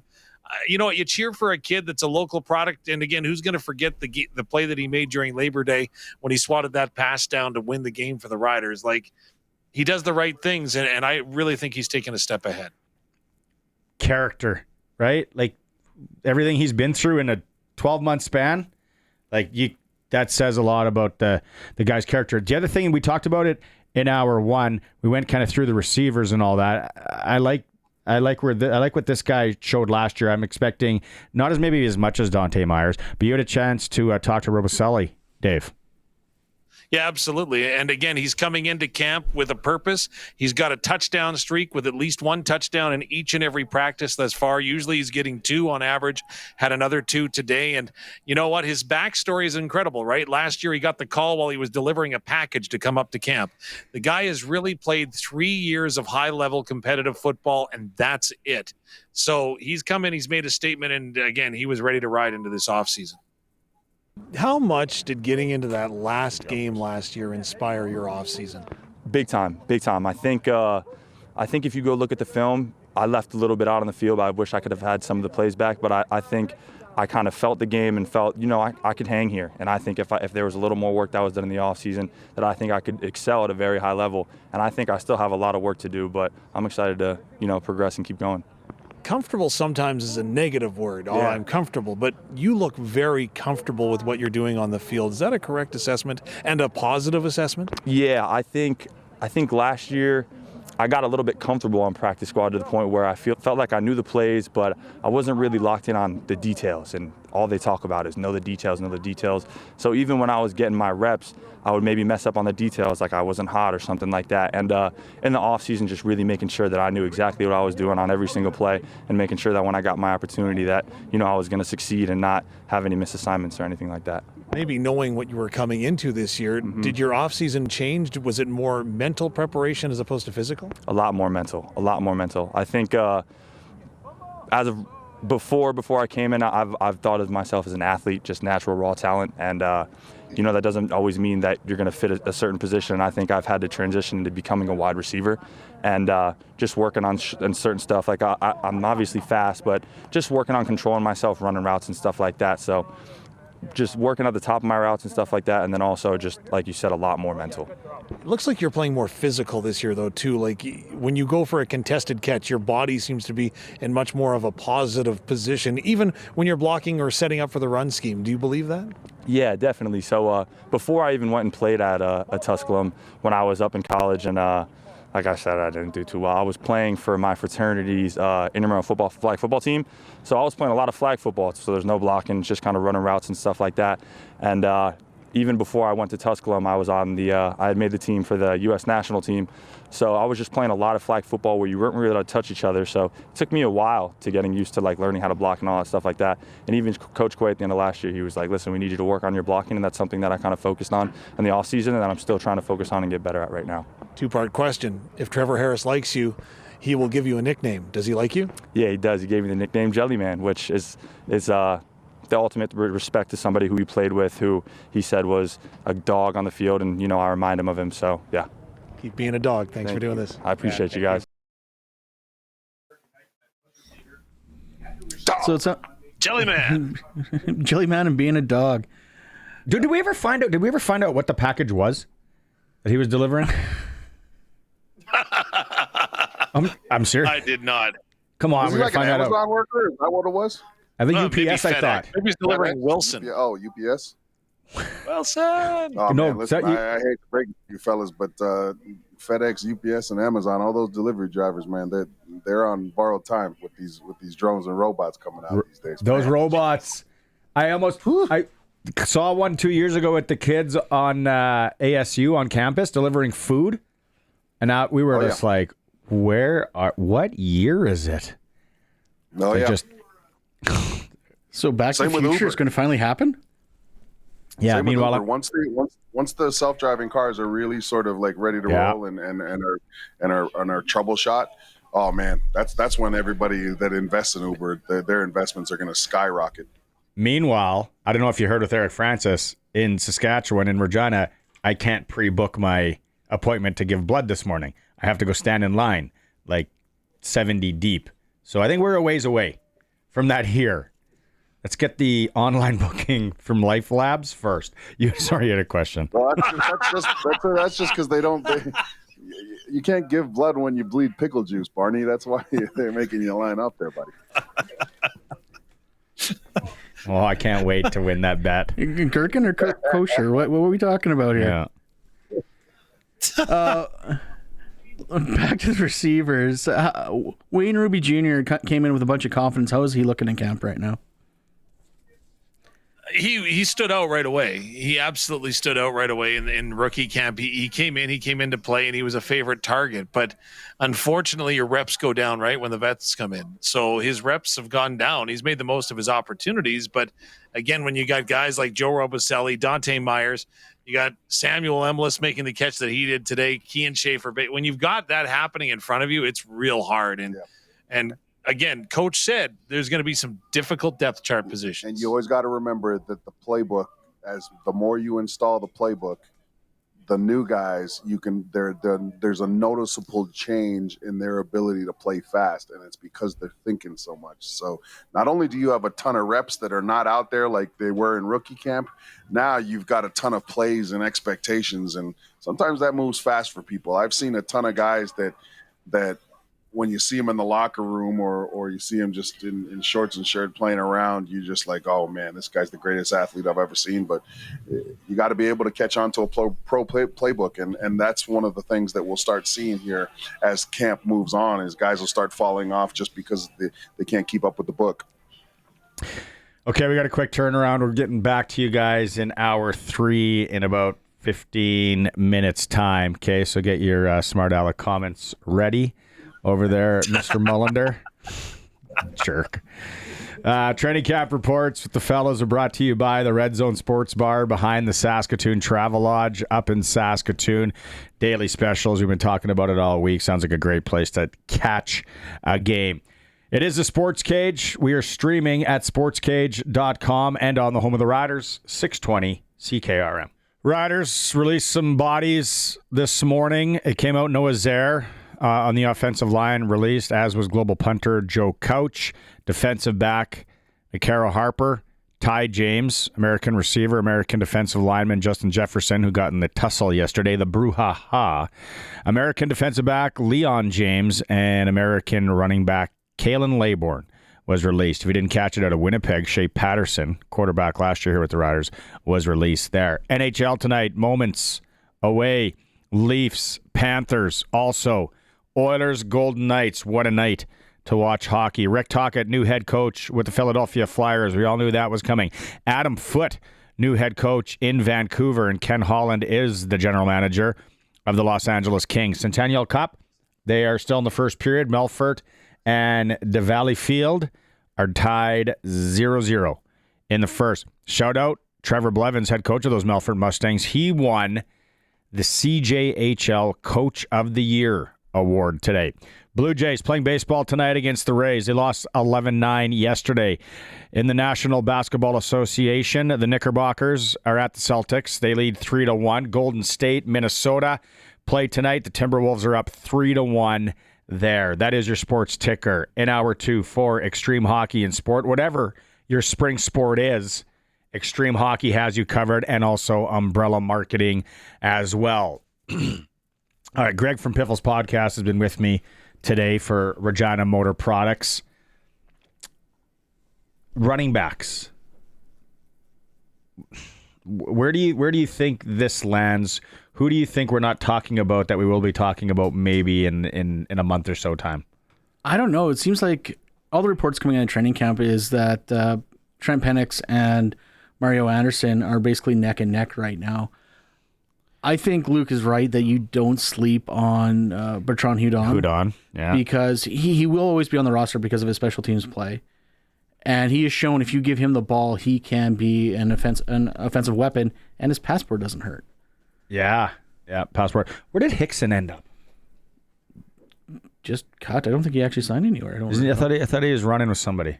Trying to make if a he squad. did sign, I'm lost right now. Speaking of football, thanks Travis for sending this in on the Prairie Land Rentals text line.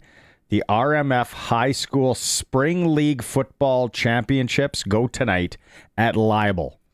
Actually, not a bad night for football. A little rainy, a little cloudy. A little cool, but Libel Field's a beautiful facility. Like, it is a lots gem. of wasps in the summer. They just, for some reason, they love that place. Third place game goes at 5:30. Shout out. And then the first place game at 7:30. If you want to take your kids, maybe watch some RMF Spring League football at Libel. Frankie Hickson is still a free agent. Is he, eh? That's what I thought. Yeah. Didn't get picked up. See, those are like the 3 weeks, 4 weeks into a season where it's like, oh, signing, yeah. I bet he's keeping in shape. Well, you got him out there. You've got Armstead out there. There's some players that are still haven't been signed yet that you got to think that they're just staying in shape, and at some point injuries are going to get them brought in to some team. Shea Patterson. I think the Shea Patterson experiment is over. Like man, he looked so good at times when he was going to be thrust in, and then it was just it's tough. It's not easy out there. I don't want to say it's because I don't know. Like, I don't say it got progressively worse, but I think as teams got more film Tape on him. Yeah, it definitely didn't help him. Usually the case, right? Yeah. With a lot of QBs, especially the younger guys. Hour 3, we are going to go back up to training camp, talk to the fellas, and then Patrick Mayo is coming by. We're going to talk PGA Championship, and does he have some sneaky bets to put down on the year's second major? It is the Sports Cage. Thanks to everyone who's following the stream. Colson appreciates the likes at sportscage.com. And we are on the home of local sports in Saskatchewan and the Saskatchewan Roughriders, 620 CKRM. And this is game night. Yes, Oiler fans. It is game night for you, and a chance to wrap it up in Las Vegas. Hard to fathom what happened in that Los Angeles series and how they looked at the end and what they're doing to Vegas. I don't know. I can't figure it out. Puck drop is moments away. We got a little anthem action right now in Toronto between the Panthers and the Leafs. I said to Luke, who's currently enjoying a shared nacho with Dave Thomas, because we can see the feed from Saskatoon. If Florida scores first in this game, and what is it? The Air Canada Center? What do they call it? Scotiabank? Yeah, it's always rotates between three. If they score first, won't that place be absolutely dead, like funeral time? If Florida scores first, the series is over. Sorry, Luke. I know you can hear me, but the series is over. Series is over. And I'm curious if Max Domi, if he gets maybe a little Marc Messier style elbow at some point in the game or something there. This is a good watch tonight. Like, let's go. Western Pizza. Actually, Mrs. S was debating between Western Pizza and Taco Time tonight. Win-win. Blood work was this morning. Let's go. Go with whatever. While some guys just hammer the guac and their nacho platter. But yeah, if they score first, which we'll keep everybody updated here, very, very interesting. At the Centennial Cup, currently, it looks like the first period of play is complete, and Melfort has a 1-0 lead on De Valley Field. How it works, Melfort's into the quarterfinals. They won't go straight into the semis because they lost to Calgary in Game 1. Calgary gets first in the pool. But if they win this one, they will have last change home ice in the quarters and then a collision course, hopefully, into the semis. And Trevor Blevins, who's done an unbelievable job, recognized as top coach in Canada by the PJHL. I know he loves Melfort. He's a Melfort guy. He's been there forever. But when does he start fielding calls? Maybe he probably is. I would think by now someone has picked up the phone and gave him a dingle and asked the question. WHL, college ranks. You never know. You could go minor pro from there, make the jump. Great on Blevs. I don't know how close you've been following the Western Hockey League final, but they bus to Spokane. Oof. And they play yesterday. No Gavin McKenna. Yeah. It was actually Dustin Forbes texted me because we had him on the show yesterday. He texted me like 15, 20 minutes before puck drop. He's like, hey, I'm getting word McKenna's not playing. And I'm like, what? Really? So turn it on. I don't know, late first period. It's like 4-0. And then Caden Lindstrom got hit. Didn't look good. But they win 6-0. They quick loop back tonight in Spokane. But it's been a wild playoff Western hockey. And there's people like driving home or listening right now that remember, when would you have gone to games in Brandon? Like 80s, 90s? Late 90s. We're talking like the Red and Schaefer years. Yeah, so there was a little tighter then. They started kind of figuring out. But you go back to like some of this 80s Western Hockey League where, you had 9-8 games in like the playoffs and all that. And that's how it's been. But for Spokane to be shut out last night at home. But the few times when I've been on and talking the dub, we talked about Lethbridge, Medicine Hat, Calgary. All three of those guys were wagons. It was just going to matter who was going to win the battle of attrition. Yeah, and Medicine Hat getting those two guys back. Yeah, so yeah, that's game number 4 this evening in Spokane. What else haven't we talked about? Oh, shout out here. I didn't do this the other day. Shout out Fries Tallman Lumber, our First Nation athlete showcase, just all the athletes that competed at the National Aboriginal Hockey Championships. I know at sportscage.com we got a write-up. You can go there. The male side, they beat Ontario for bronze 6-4, and on the female side, Saskatchewan beat Ontario 4-2 for the bronze. So good showing there. Saskatchewan at the National Aboriginal Hockey Championships. Stories at sportscage.com. It's for Fries Tallman Lumber in Fort Qu'Appelle and Regina, where right now Trex decking is on sale. One of the biggest regrets I have when doing our deck at home is I cheaped out. I'm like, I don't mind staining. I don't mind it. But now that I'm 12 years older and bending down to sand and stain is like a real project, and it's a week to heal. What was I thinking? You didn't think about future Barney. Didn't think about future Barney. Barney's back, his knees, his gout. What else? I think I got plantar fasciitis rolling in. Well, what is this blood test for? Do I need to be worried about your health? You never know, man. It's a wild card. It's anybody's guess. You have everything? You have everything. I got, lupus? Is lupus on the board? Yeah, it is the disease of many faces. Great. Training camp report coming up. Puck is down in Toronto, 0-0, as we're just a little over 2 minutes into this. Oh, God, I so want to see the faces on Leaf fans. If Florida scores first, Luke's celebrating.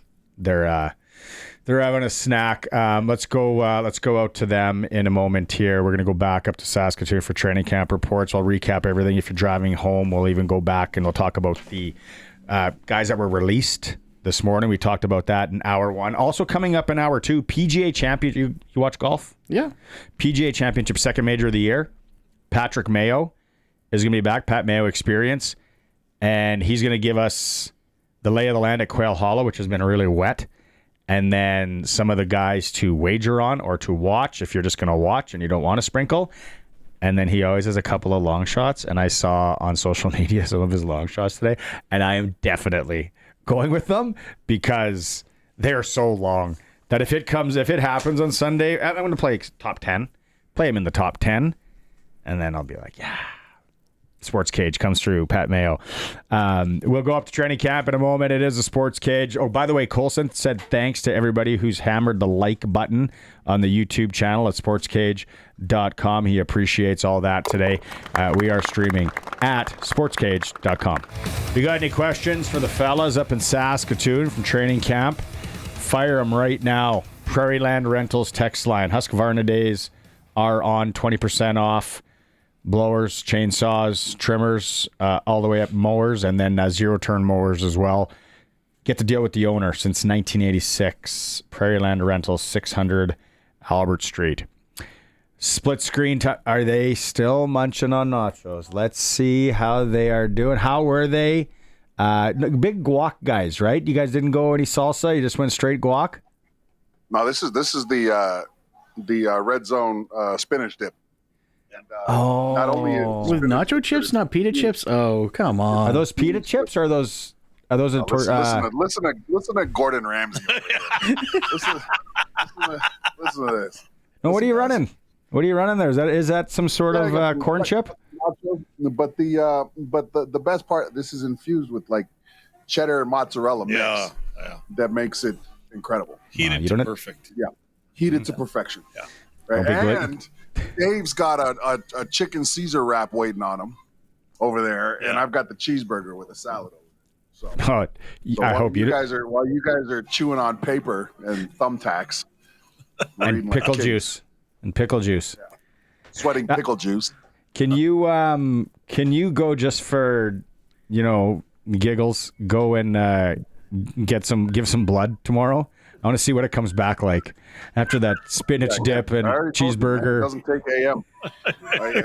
The blood bourbon sauce. Yeah, it does not take AM blood. Unfortunately. We started the show. We talked about the guys that were released today. I think some people, the casual fan, probably a little bit surprised with Noah Zaire. Dave, we got a lot of offensive linemen there, right? Absolutely. Philippe Gagnon, right? Comes in from Montreal, 10-year pro, and he's not taking first-team reps right now, right? Like, you look at the depth that is available on the offensive line and the number of guys that had an opportunity last year to step up and play. Nick Jones, we haven't talked about him. He started a couple of games last year. Again, we haven't mentioned his name, but he's still working hard, working and competing. You can go ahead down the line. Jacob Brammer, who's getting first-team reps right now, again, had an opportunity last year, got nicked up, couldn't finish the season.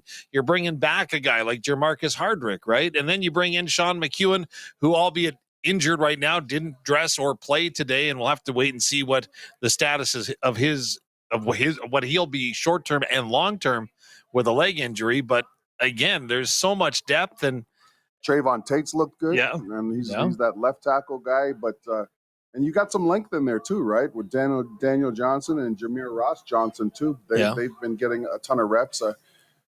I think that's sort of the magic that the Riders have to work with at the moment.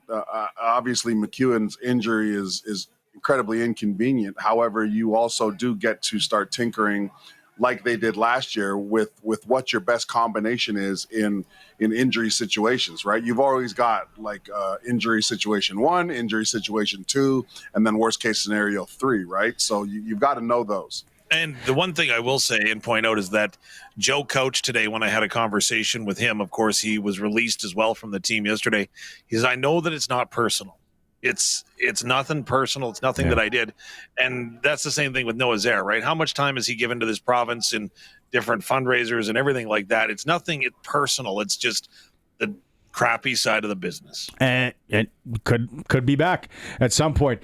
Coach Mace, we have a clip here talking about the roster moves today.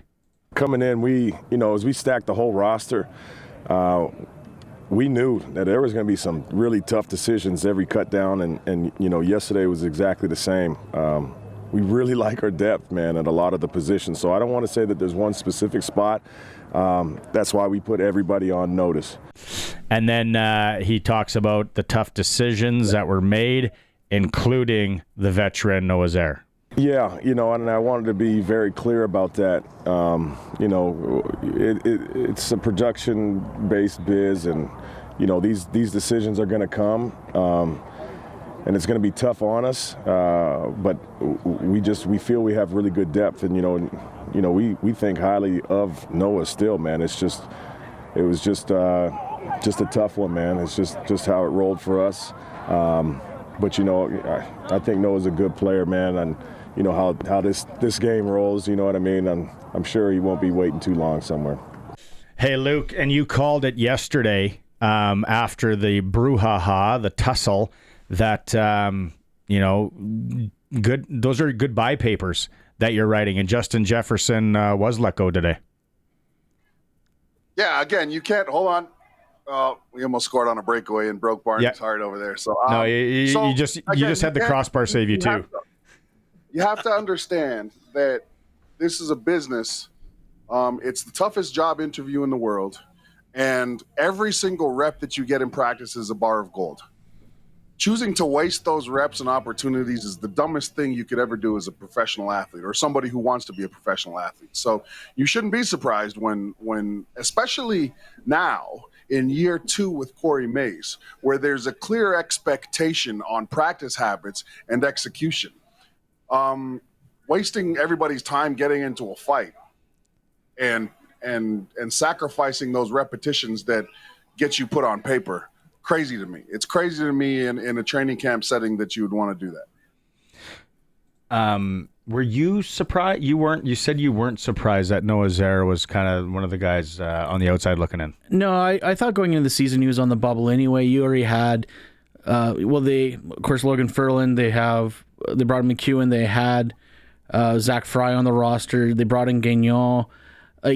Plus they have Johnson. They're Canadian, and then they went out and drafted Anderson. They already had the depth. So at some point you want to see the Zach Fries play. You want to see that Daniel Johnson take the next step. So unfortunately, I think Zaire was on the bubble the entire time. Dave, I think that. So go ahead, Luke. No, I was just going to say I think Zaire is just the victim of the fact that there's a lot of talent on this offensive line in training camp, and you can't keep everybody. We're still fresh here, and we're only sitting into Wednesday, and I think we talked about it in day one. And he had a whirlwind to get here. Ali Saad, first round pick. Last couple of days, has he settled in a bit, a little bit more? Is that a tough one to answer? What I would submit is that day one, right? The guy had 7 hours sleep after traveling, after studying, right? I would submit that day one, his eyes were wide open.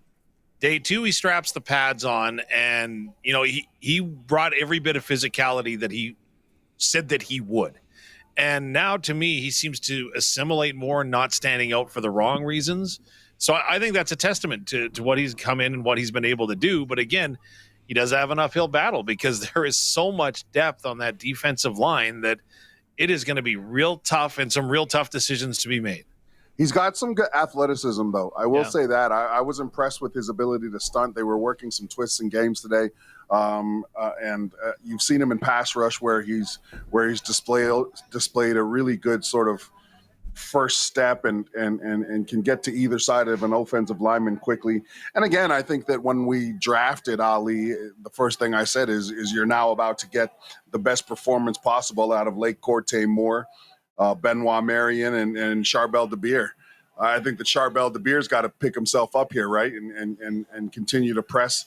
I think that Lake Corte Moore's looked good, but again, that's what you get. Canadians, when they see their competition sitting right next to the locker with them, you get a little bit more out of those Canadians, and it's always been like that. I was like that as a player. The guys that I played with were like that as players and Canadians. So, well, and just I had a conversation with Lake Corte Moore, and again, we know that AJ Ouellette underwent that amazing body transformation in the offseason. Lake Corte Moore did as well. He shed some pounds because he said that, while he was stronger, he felt he was losing some of his quickness. So he shed some weight, and then what he did was he changed up his repetitions in the weight room. So instead of going ahead and maxing out as far as endurance went, he went ahead with max lift. And again, just to provide that burst that he felt that he was lacking last year. Yeah, speed and explosiveness is everything to a defensive lineman. Lucas, a tweet from you earlier today talking about how with the retirement of Hadley, there's no one to push Lothar. How is Lothar looking this year? I know he went through that little stint last year where he just couldn't make a kick, and then he got it back by playoffs. But I know Rider fans have been looking for someone to push him for a few years now. Yeah, I think that it's always a good idea, no matter who you have, if you can manage it on the roster, is to have a kicker behind a kicker. It just keeps you honest, right? And you can't. You've got to always. Football is one of the most competitive sports in the world, and again, this is the toughest job interview in the world. So everybody should be interviewing at some point, right? And I think that I get that Lowther's done a ton here, right? He's done a ton in the community, but the community work that you do is to give back for the opportunities that you get through football. It's not the other way around. You don't get to play football because you did the community work. You know what I mean? So I think that for Lowther, again, a guy, if he continually sees a guy behind him that's in there, and if that guy's practicing well and taking advantage of it, pushes you, right? It's natural. It's a good thing, I think. I think that, and again, I've always been a fan of it, and I think that it's one of the things that I would love to see. But again, I'm not the GM, but or the coach.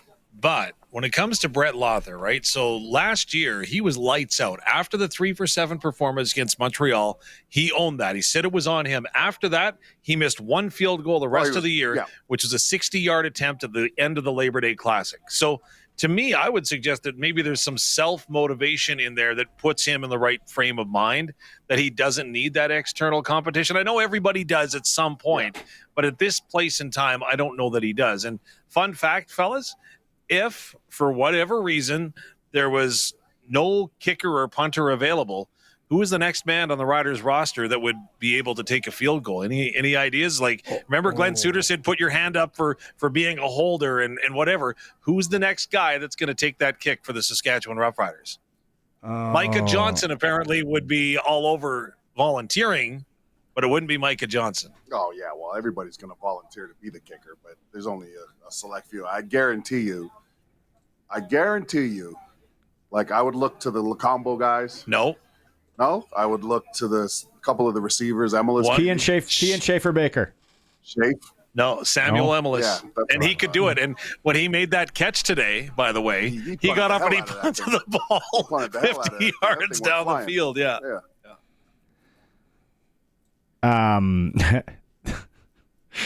They should have that. They let them boot one, right? Let's a pass punt kit competition, right, in the middle of practice. Why not?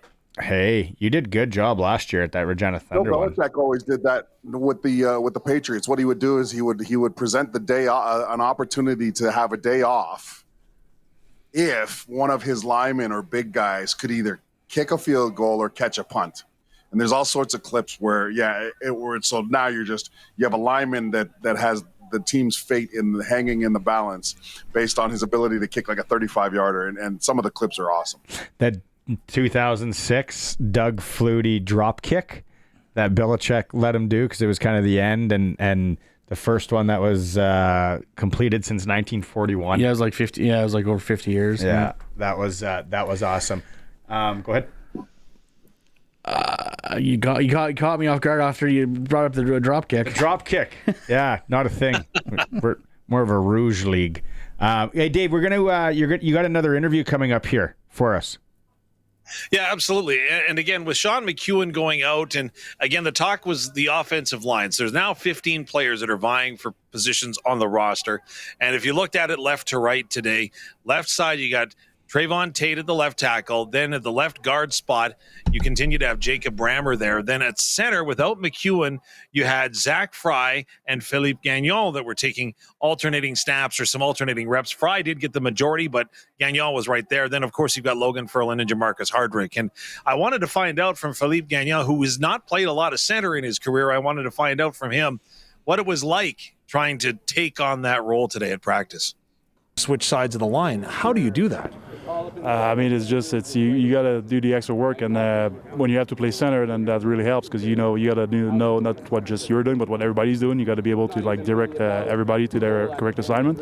So yeah, it's just you got to know, you got to learn the job, and then the more you can do, the better it is. The longer you'll last in this league, that's for sure. So yeah, you just got to be ready for everything, like you said. So when you're preparing with this group, it is a veteran group. There's a lot of guys that have been around for a while. Is that easier or harder? Because obviously you want to make sure you're ready, but also stand out as well and look good on film.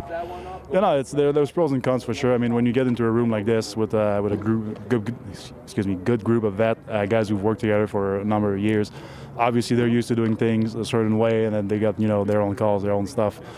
So you can't just get in there and then try to throw a wrench in the cogs. Like you gotta assimilate into this. You gotta really fit in with the culture, and then after that you can bring in your own experience in this. So it takes time to build chemistry, but these guys are all solid here, one of the best group of people I've ever worked with. So it's really easy to fit in with these kind of guys. Can you explain that dynamic to me then? Because obviously you're competing for jobs, but you're also competing to be the best team you can be. At the end of the day, football is a team sport, and honestly, on the O-line is almost a team within a team. You can be the best damn O-line that's ever played, but if you're alone on that O-line, who knows what he's got to do, who can play well, then you're still gonna have a pretty bad year. So you can't be selfish. You gotta share those tips. You gotta help the guy. You gotta push the guys ahead of you. You gotta help the guys who are behind you on the depth chart, so they can push you. You gotta collectively make everyone better, because this position, we gotta be five on the same page. I mean, it's one of the old saying is 5 as 1 on the O-line, is everybody's gonna have shared the same brain cell, if you will, and see everything the same way. So you have to do this work, and I think it comes naturally to the position because of its nature. So there's two components of the offense that are behind you, the quarterback and the running back, and you have to get on the same page as them without seeing them. Let's start with the quarterback, because you've been blocking for a number of quarterbacks, from Cody Fajardo to Davis Alexander, now to Trevor Harris. Does each quarterback have a different element that they bring that you need to adjust to? I mean, I think at the end of the day, they have, they're all their own kind of player. They all have their own style, and then you gotta. It's the reality of it is the quarterback is much harder to replace than an O-line. As much as I'd like to to say the opposite, but it is true. So at the end of the day, whatever they want, we gotta find a way to make that work. We gotta find a way to make this our objective, our aim. So yeah, no, it's everybody's got his own style, and you just find a way to make it work, and with whatever they ask of you. AJ Ouellette mentioned last year, and one of the things that really stood out to me was that I have to communicate better with my offensive line so they understand what I'm seeing and I understand what they're seeing. How open is that communication? It's going great, honestly. I mean, it's and there's a lot asked of everyone on that offense, not just the O-line, not just the running back. Everybody's got to communicate well. Everybody's got to make those front IDs, make those signs, make sure that everybody, through whatever key that we've got for each other, that everybody sees the same thing and is expecting the play to go the same way. So this way, it's the only way to have success. If you got 10, 11 guys pulling one way and 1 or 2 pulling the other way, then obviously it can't work. You're just working against yourself. So communication is paramount, and I think we've got a good thing going in that regard. Philippe, I really appreciate your time. All the best through camp. Thank you. My pleasure. Okay, fellas, tomorrow is Thursday. What are we looking forward to tomorrow? What are your eyeballs going to be on, Dave, starting with you? To me, I'm going to watch this offensive line, right? See who lands where and see what happens with an opportunity with Sean McEwen. I'm assuming going to be out again tomorrow, so I'll be watching the offensive line and see what they do and what the repetitions look like for all 15 of those guys. Yeah, I agree. I agree with Dave. I think that one of the things that I'll add is I'd like to see Jamarcus Hardrick and the DBs. I'd like to see their attitudes become a little bit more infectious. I'd like the level of practice noise and chatter to elevate a little bit. It's not a concern at all, but man, it would be great if it was. I'm very curious to hear your attitude tomorrow, Luke, when the Leafs are down 3-2. But we'll catch up with you guys. So we'll have fun with the. He's gone. He's got a burger waiting. I'm surprised he lasted this long. To be honest with you. I'm surprised he was there when we came back and they were down 1-0.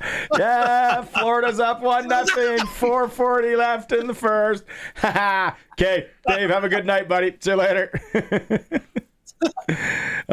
Training camp reports up in Saskatoon, brought to you by the Red Zone Sports Bar. It's located right behind the Saskatoon Travel Lodge. If you go there right now, you will see Luke eating a burger with his Leafs down 1-0. It's time for the Sports Ticker, brought to you by Extreme Hockey and Sports. Whatever your spring sport is, Extreme Hockey has you covered. All right, yeah, Leafs down 1-0 to Florida. Also tonight in the NHL, big one in Vegas, Oilers, Golden Knights. Rick Tocchet hired as coach of the Philadelphia Flyers today. Adam Foote will be head coach of the Vancouver Canucks, and Ken Holland will be GM in Los Angeles. Centennial Cup, Melfort is up in their game. Does somebody give you a quick update right now? Live update from the commish who's been texting me. 3-0. They win this one. They get quarterfinal. They get last change in the quarterfinal. Calgary is going to get first in Pool B. WHL final after a 6-0 drubbing last night. What does Spokane have as they go into Game 4 at home against the Medicine Hat Tigers? And the Blue Jays taking on the Rays today. They lost 11-9 yesterday. A couple of NBA games. Knicks at Celtics. Golden State at Mini. Now the PGA Championship starts tomorrow. Will you watch all the round? Just get a couple. I'll watch a couple. Probably hunker in on Saturday and Sunday. But I can't wait. Quail Hollow. I'm going to listen up. After the break, we have Patrick Mayo coming up. If you're like me and you want to gamble, he's got the inside scoop. He's coming up right after this. It is the Sports Cage, streaming at sportscage.com. All right, Dave and Luke got the day off now. Training camp report. We'll have more tomorrow. Maz is in, and we'll talk to the fellas up at training camp. If it's not fantastic that playoff hockey is on right now, if you're a golf fan, even if you're not really a golf fan, you just like to gamble on golf, it's another awesome weekend. It's the PGA Championship, the second major of the season, and it's at Quail Hollow in Charlotte. It looks really wet, that's for sure. It all starts tomorrow. So we thought, let's talk to Patrick Mayo again, because he was so good with Maz the last time. He knows his stuff. If you're thinking about sprinkling on this event, he's our guy. He's going to shed some light. All right, Patrick, thanks again for hopping on the Sports Cage. It's weird, right? Even I don't know how many years it's been. The PGA Championship has been moved to May, but I still feel like the PGA Championship should be the closer in like August or whatever it was. Yeah. I always felt the way because it is the least important of the four majors, but this really elevated the PGA Championship, where it was Glory's last shot and no one cared, and it was always sort of reserved for that player that couldn't win any of the other majors. Hence why you see like Jason Day has a PGA Championship, Justin Thomas has two of them. Y.E. Yang. Oh well. When you go to toe with Tiger, I think that one counts for two PGA Championships. But here we are. Listen, he was inventing. He was the innovator of using hybrids in a major championship in 2009. Like only old dudes were doing it then. And Y.E. Yang. Now we're all doing it. Us casual golfers. Yeah. But since the move to May, the PGA of America has really taken the opportunity to reinvent the PGA Championship.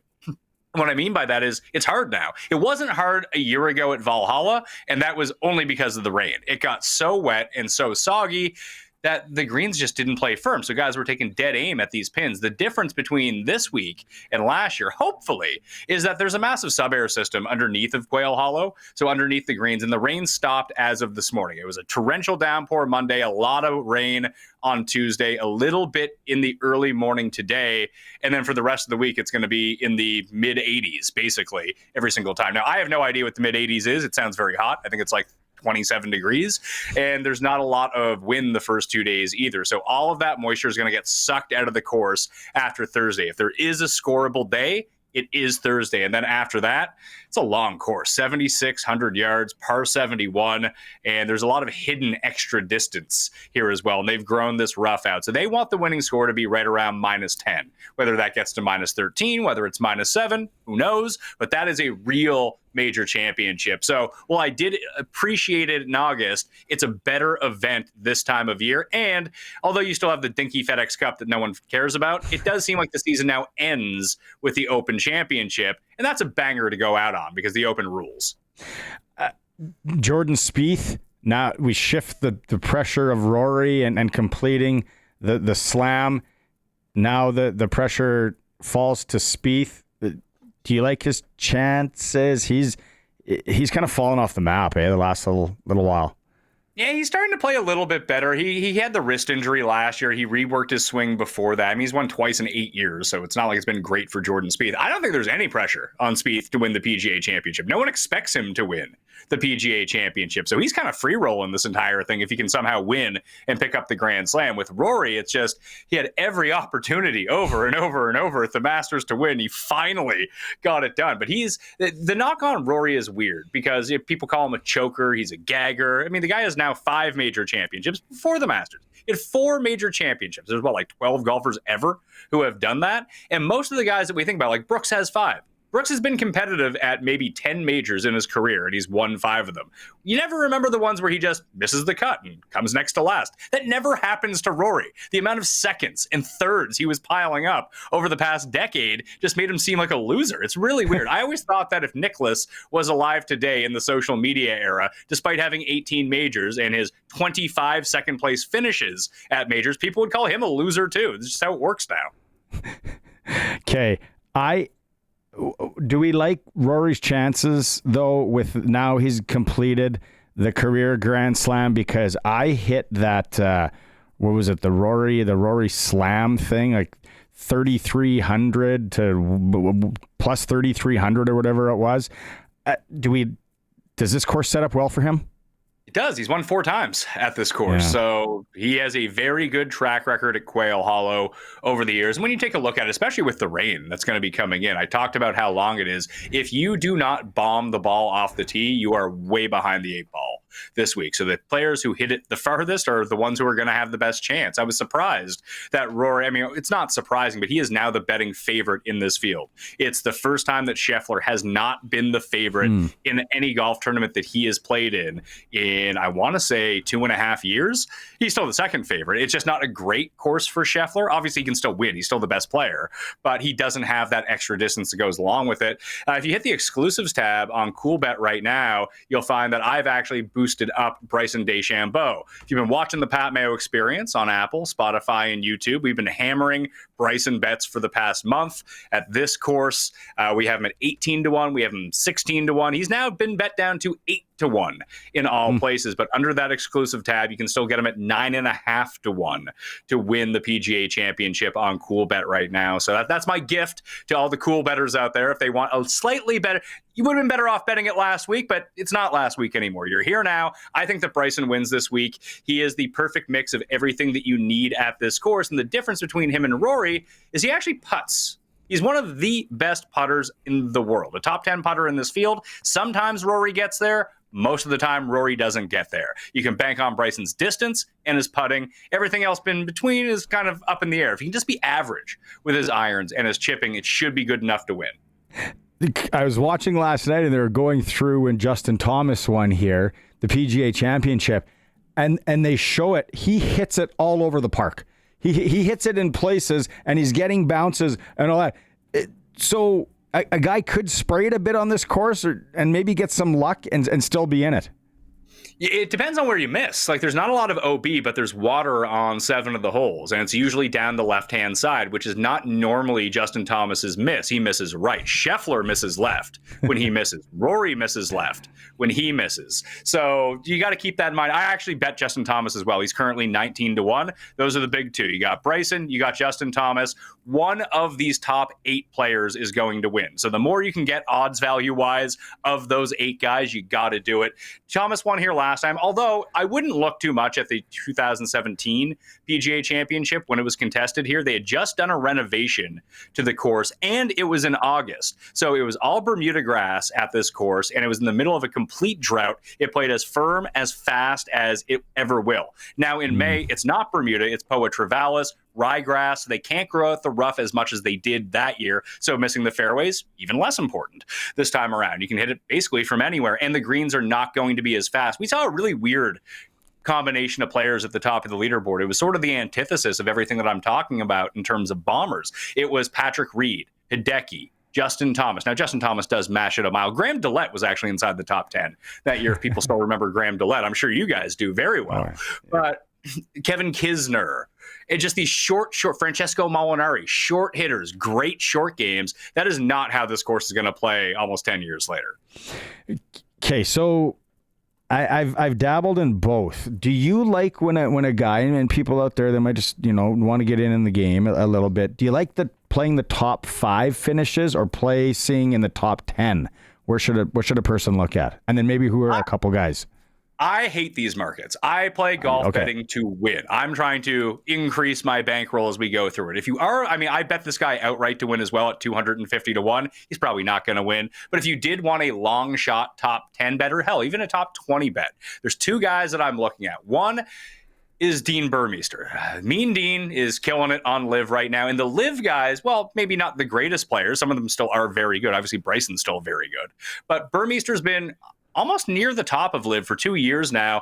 He was never a full-time PGA Tour player. He was a DP World Tour player from South Africa that they took, but he had been inside of the top 30 in the world rankings. Just most people in North America didn't know who he was. But his entire game is hit it as far as possible, smash your long irons. Guy can't putt to save his life. He was 12th at the PGA Championship last year, plays long, hard courses really well, an immaculate short game. So if you're looking for top 10 odds, that is a route where I would go. He's probably like 16 to 1. He probably pays as much as Justin Thomas does to win the tournament just to come inside the top 10. The other guy that I've been looking at, it's even longer odds down the board, is Eugenio Lopez Chicara. He was second to Ludwig Oberg in terms of the amateur golf rankings before Ludwig turned pro. They turned pro at exactly the same time. Now, when you take a look at Ludwig, he's 20 to 1 to win this tournament. He's competed in the Masters, almost won it 2 years ago, finished inside the top 10 this year. We consider him to be one of the 5 best players in the world at this point. Well, Chicara was right behind him. They were about the same as amateurs. The problem was he went to LIV. And he won his first ever LIV start as a 19-year-old or 20-year-old, whatever it was. And then he got into a fight with Sergio and got kicked off LIV, and he's been trying to grind back. So he's won on the Asian Tour at the beginning of last year. He won on the DP World Tour this year. He doesn't have a finish outside the top 20 in 8 months in any tournament that he's played in. I think he's 400 to 1 to win. He's not going to win. But a top 10, a top 20, now we're looking at 25 to 1, 16 to 1 in those markets. And he is a guy that very few people know about, but he actually has the talent to be a top 10 player in the world. It's just he's playing halfway around the world. No one really seems to notice. Yeah, he might have played this week in front of me at the Royal. Who knows? How do you, what's the last name again? I got to write this down. Eugenio Lopez Chicara. Chicara. All right. I like that. What about Canadians? Quickly. I like Connors as first round leader. I mean, you don't want to bet him to win anything because he doesn't win anything, but as first round leader, maybe he can do that. He was first round leader at the PGA Championship 4 years ago at Kiowa. He was second to Xander after the first round at Oak Hill 2 years ago. If he's ever going to win a major, the PGA Championship is perfectly suited to what he does well. It's just he can't putt, so that's going to be a real problem on Sunday. All right. This is, I'm writing things down here. I hope everybody else that's listening is. Give another plug for the Pat Mayo Experience. Yeah, Pat Mayo Experience, the world's largest golf betting show, produced out of Halifax, Nova Scotia, formerly in New York, now in Halifax, Nova Scotia. It's more fun up here, I got to tell you. I'm close to Cabot, so I can get up there and play. They actually have a Cabot giveaway on CoolBet right now, too. If you ever, I'm going there next week. I play it twice a year because I live out this way now, and it's amazing. A trip for 4. All you need to do is opt in on CoolBet right now. I mean, you take some of these plays if you want to go do it, or just fade all my plays. Bet these guys to miss the cut if you think I'm actually absolutely full of it. But it's a great opportunity to go into that. But Mayo Media Network on YouTube, I do golf shows every single day. For right now, during major week, it's usually half golf, half NFL, and we're off to the races talking a ton of gambling. all the time. And you can get that on the pod feeds on Spotify, Apple, or wherever you get your podcasts. If it comes down to Sunday and Burmeister and Chikara are on 18 coming down, and I got them both, I'm going to send you a message and a big thank you. I might meet you at Cabot with my you'll winnings. have enough money to fly out. Patrick, always great. Can't wait for the next for the U.S. Open and chat then. Thanks for the insight and for being a part of this. Absolutely. Thanks for having me on. PJ Championship starting tomorrow. The Canadians, He thinks Connor's first round leader. I'm gonna have to do some research tonight on that. Thanks to Patrick Mayo for joining us once again. It is the Sports Cage. We are streaming at sportscage.com and on the home of local sports and the Riders, 620 CKRM. Sports Cage on Wednesdays. Thanks to Regina Motor Products. Ding or dents, visit RMP SGI accredited full service collision center and body shop. Also, their new vehicles that are in. I drove by there the other day on the lot. Pretty swanky. Not the greatest weather. If maybe you bailed on men's night tonight, if your local golf course, lots of hockey to watch, like we talked about. Oilers Golden Knights tonight will be interesting. Tomorrow, Maz is with you and Sharky.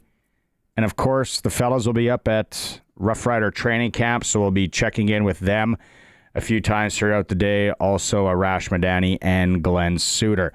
That is the show. Thanks to everyone who participated in the Prairie Land Rentals text line. CNC, heck of a job on the other side in the bizarro world there today. And I will talk to you people next week.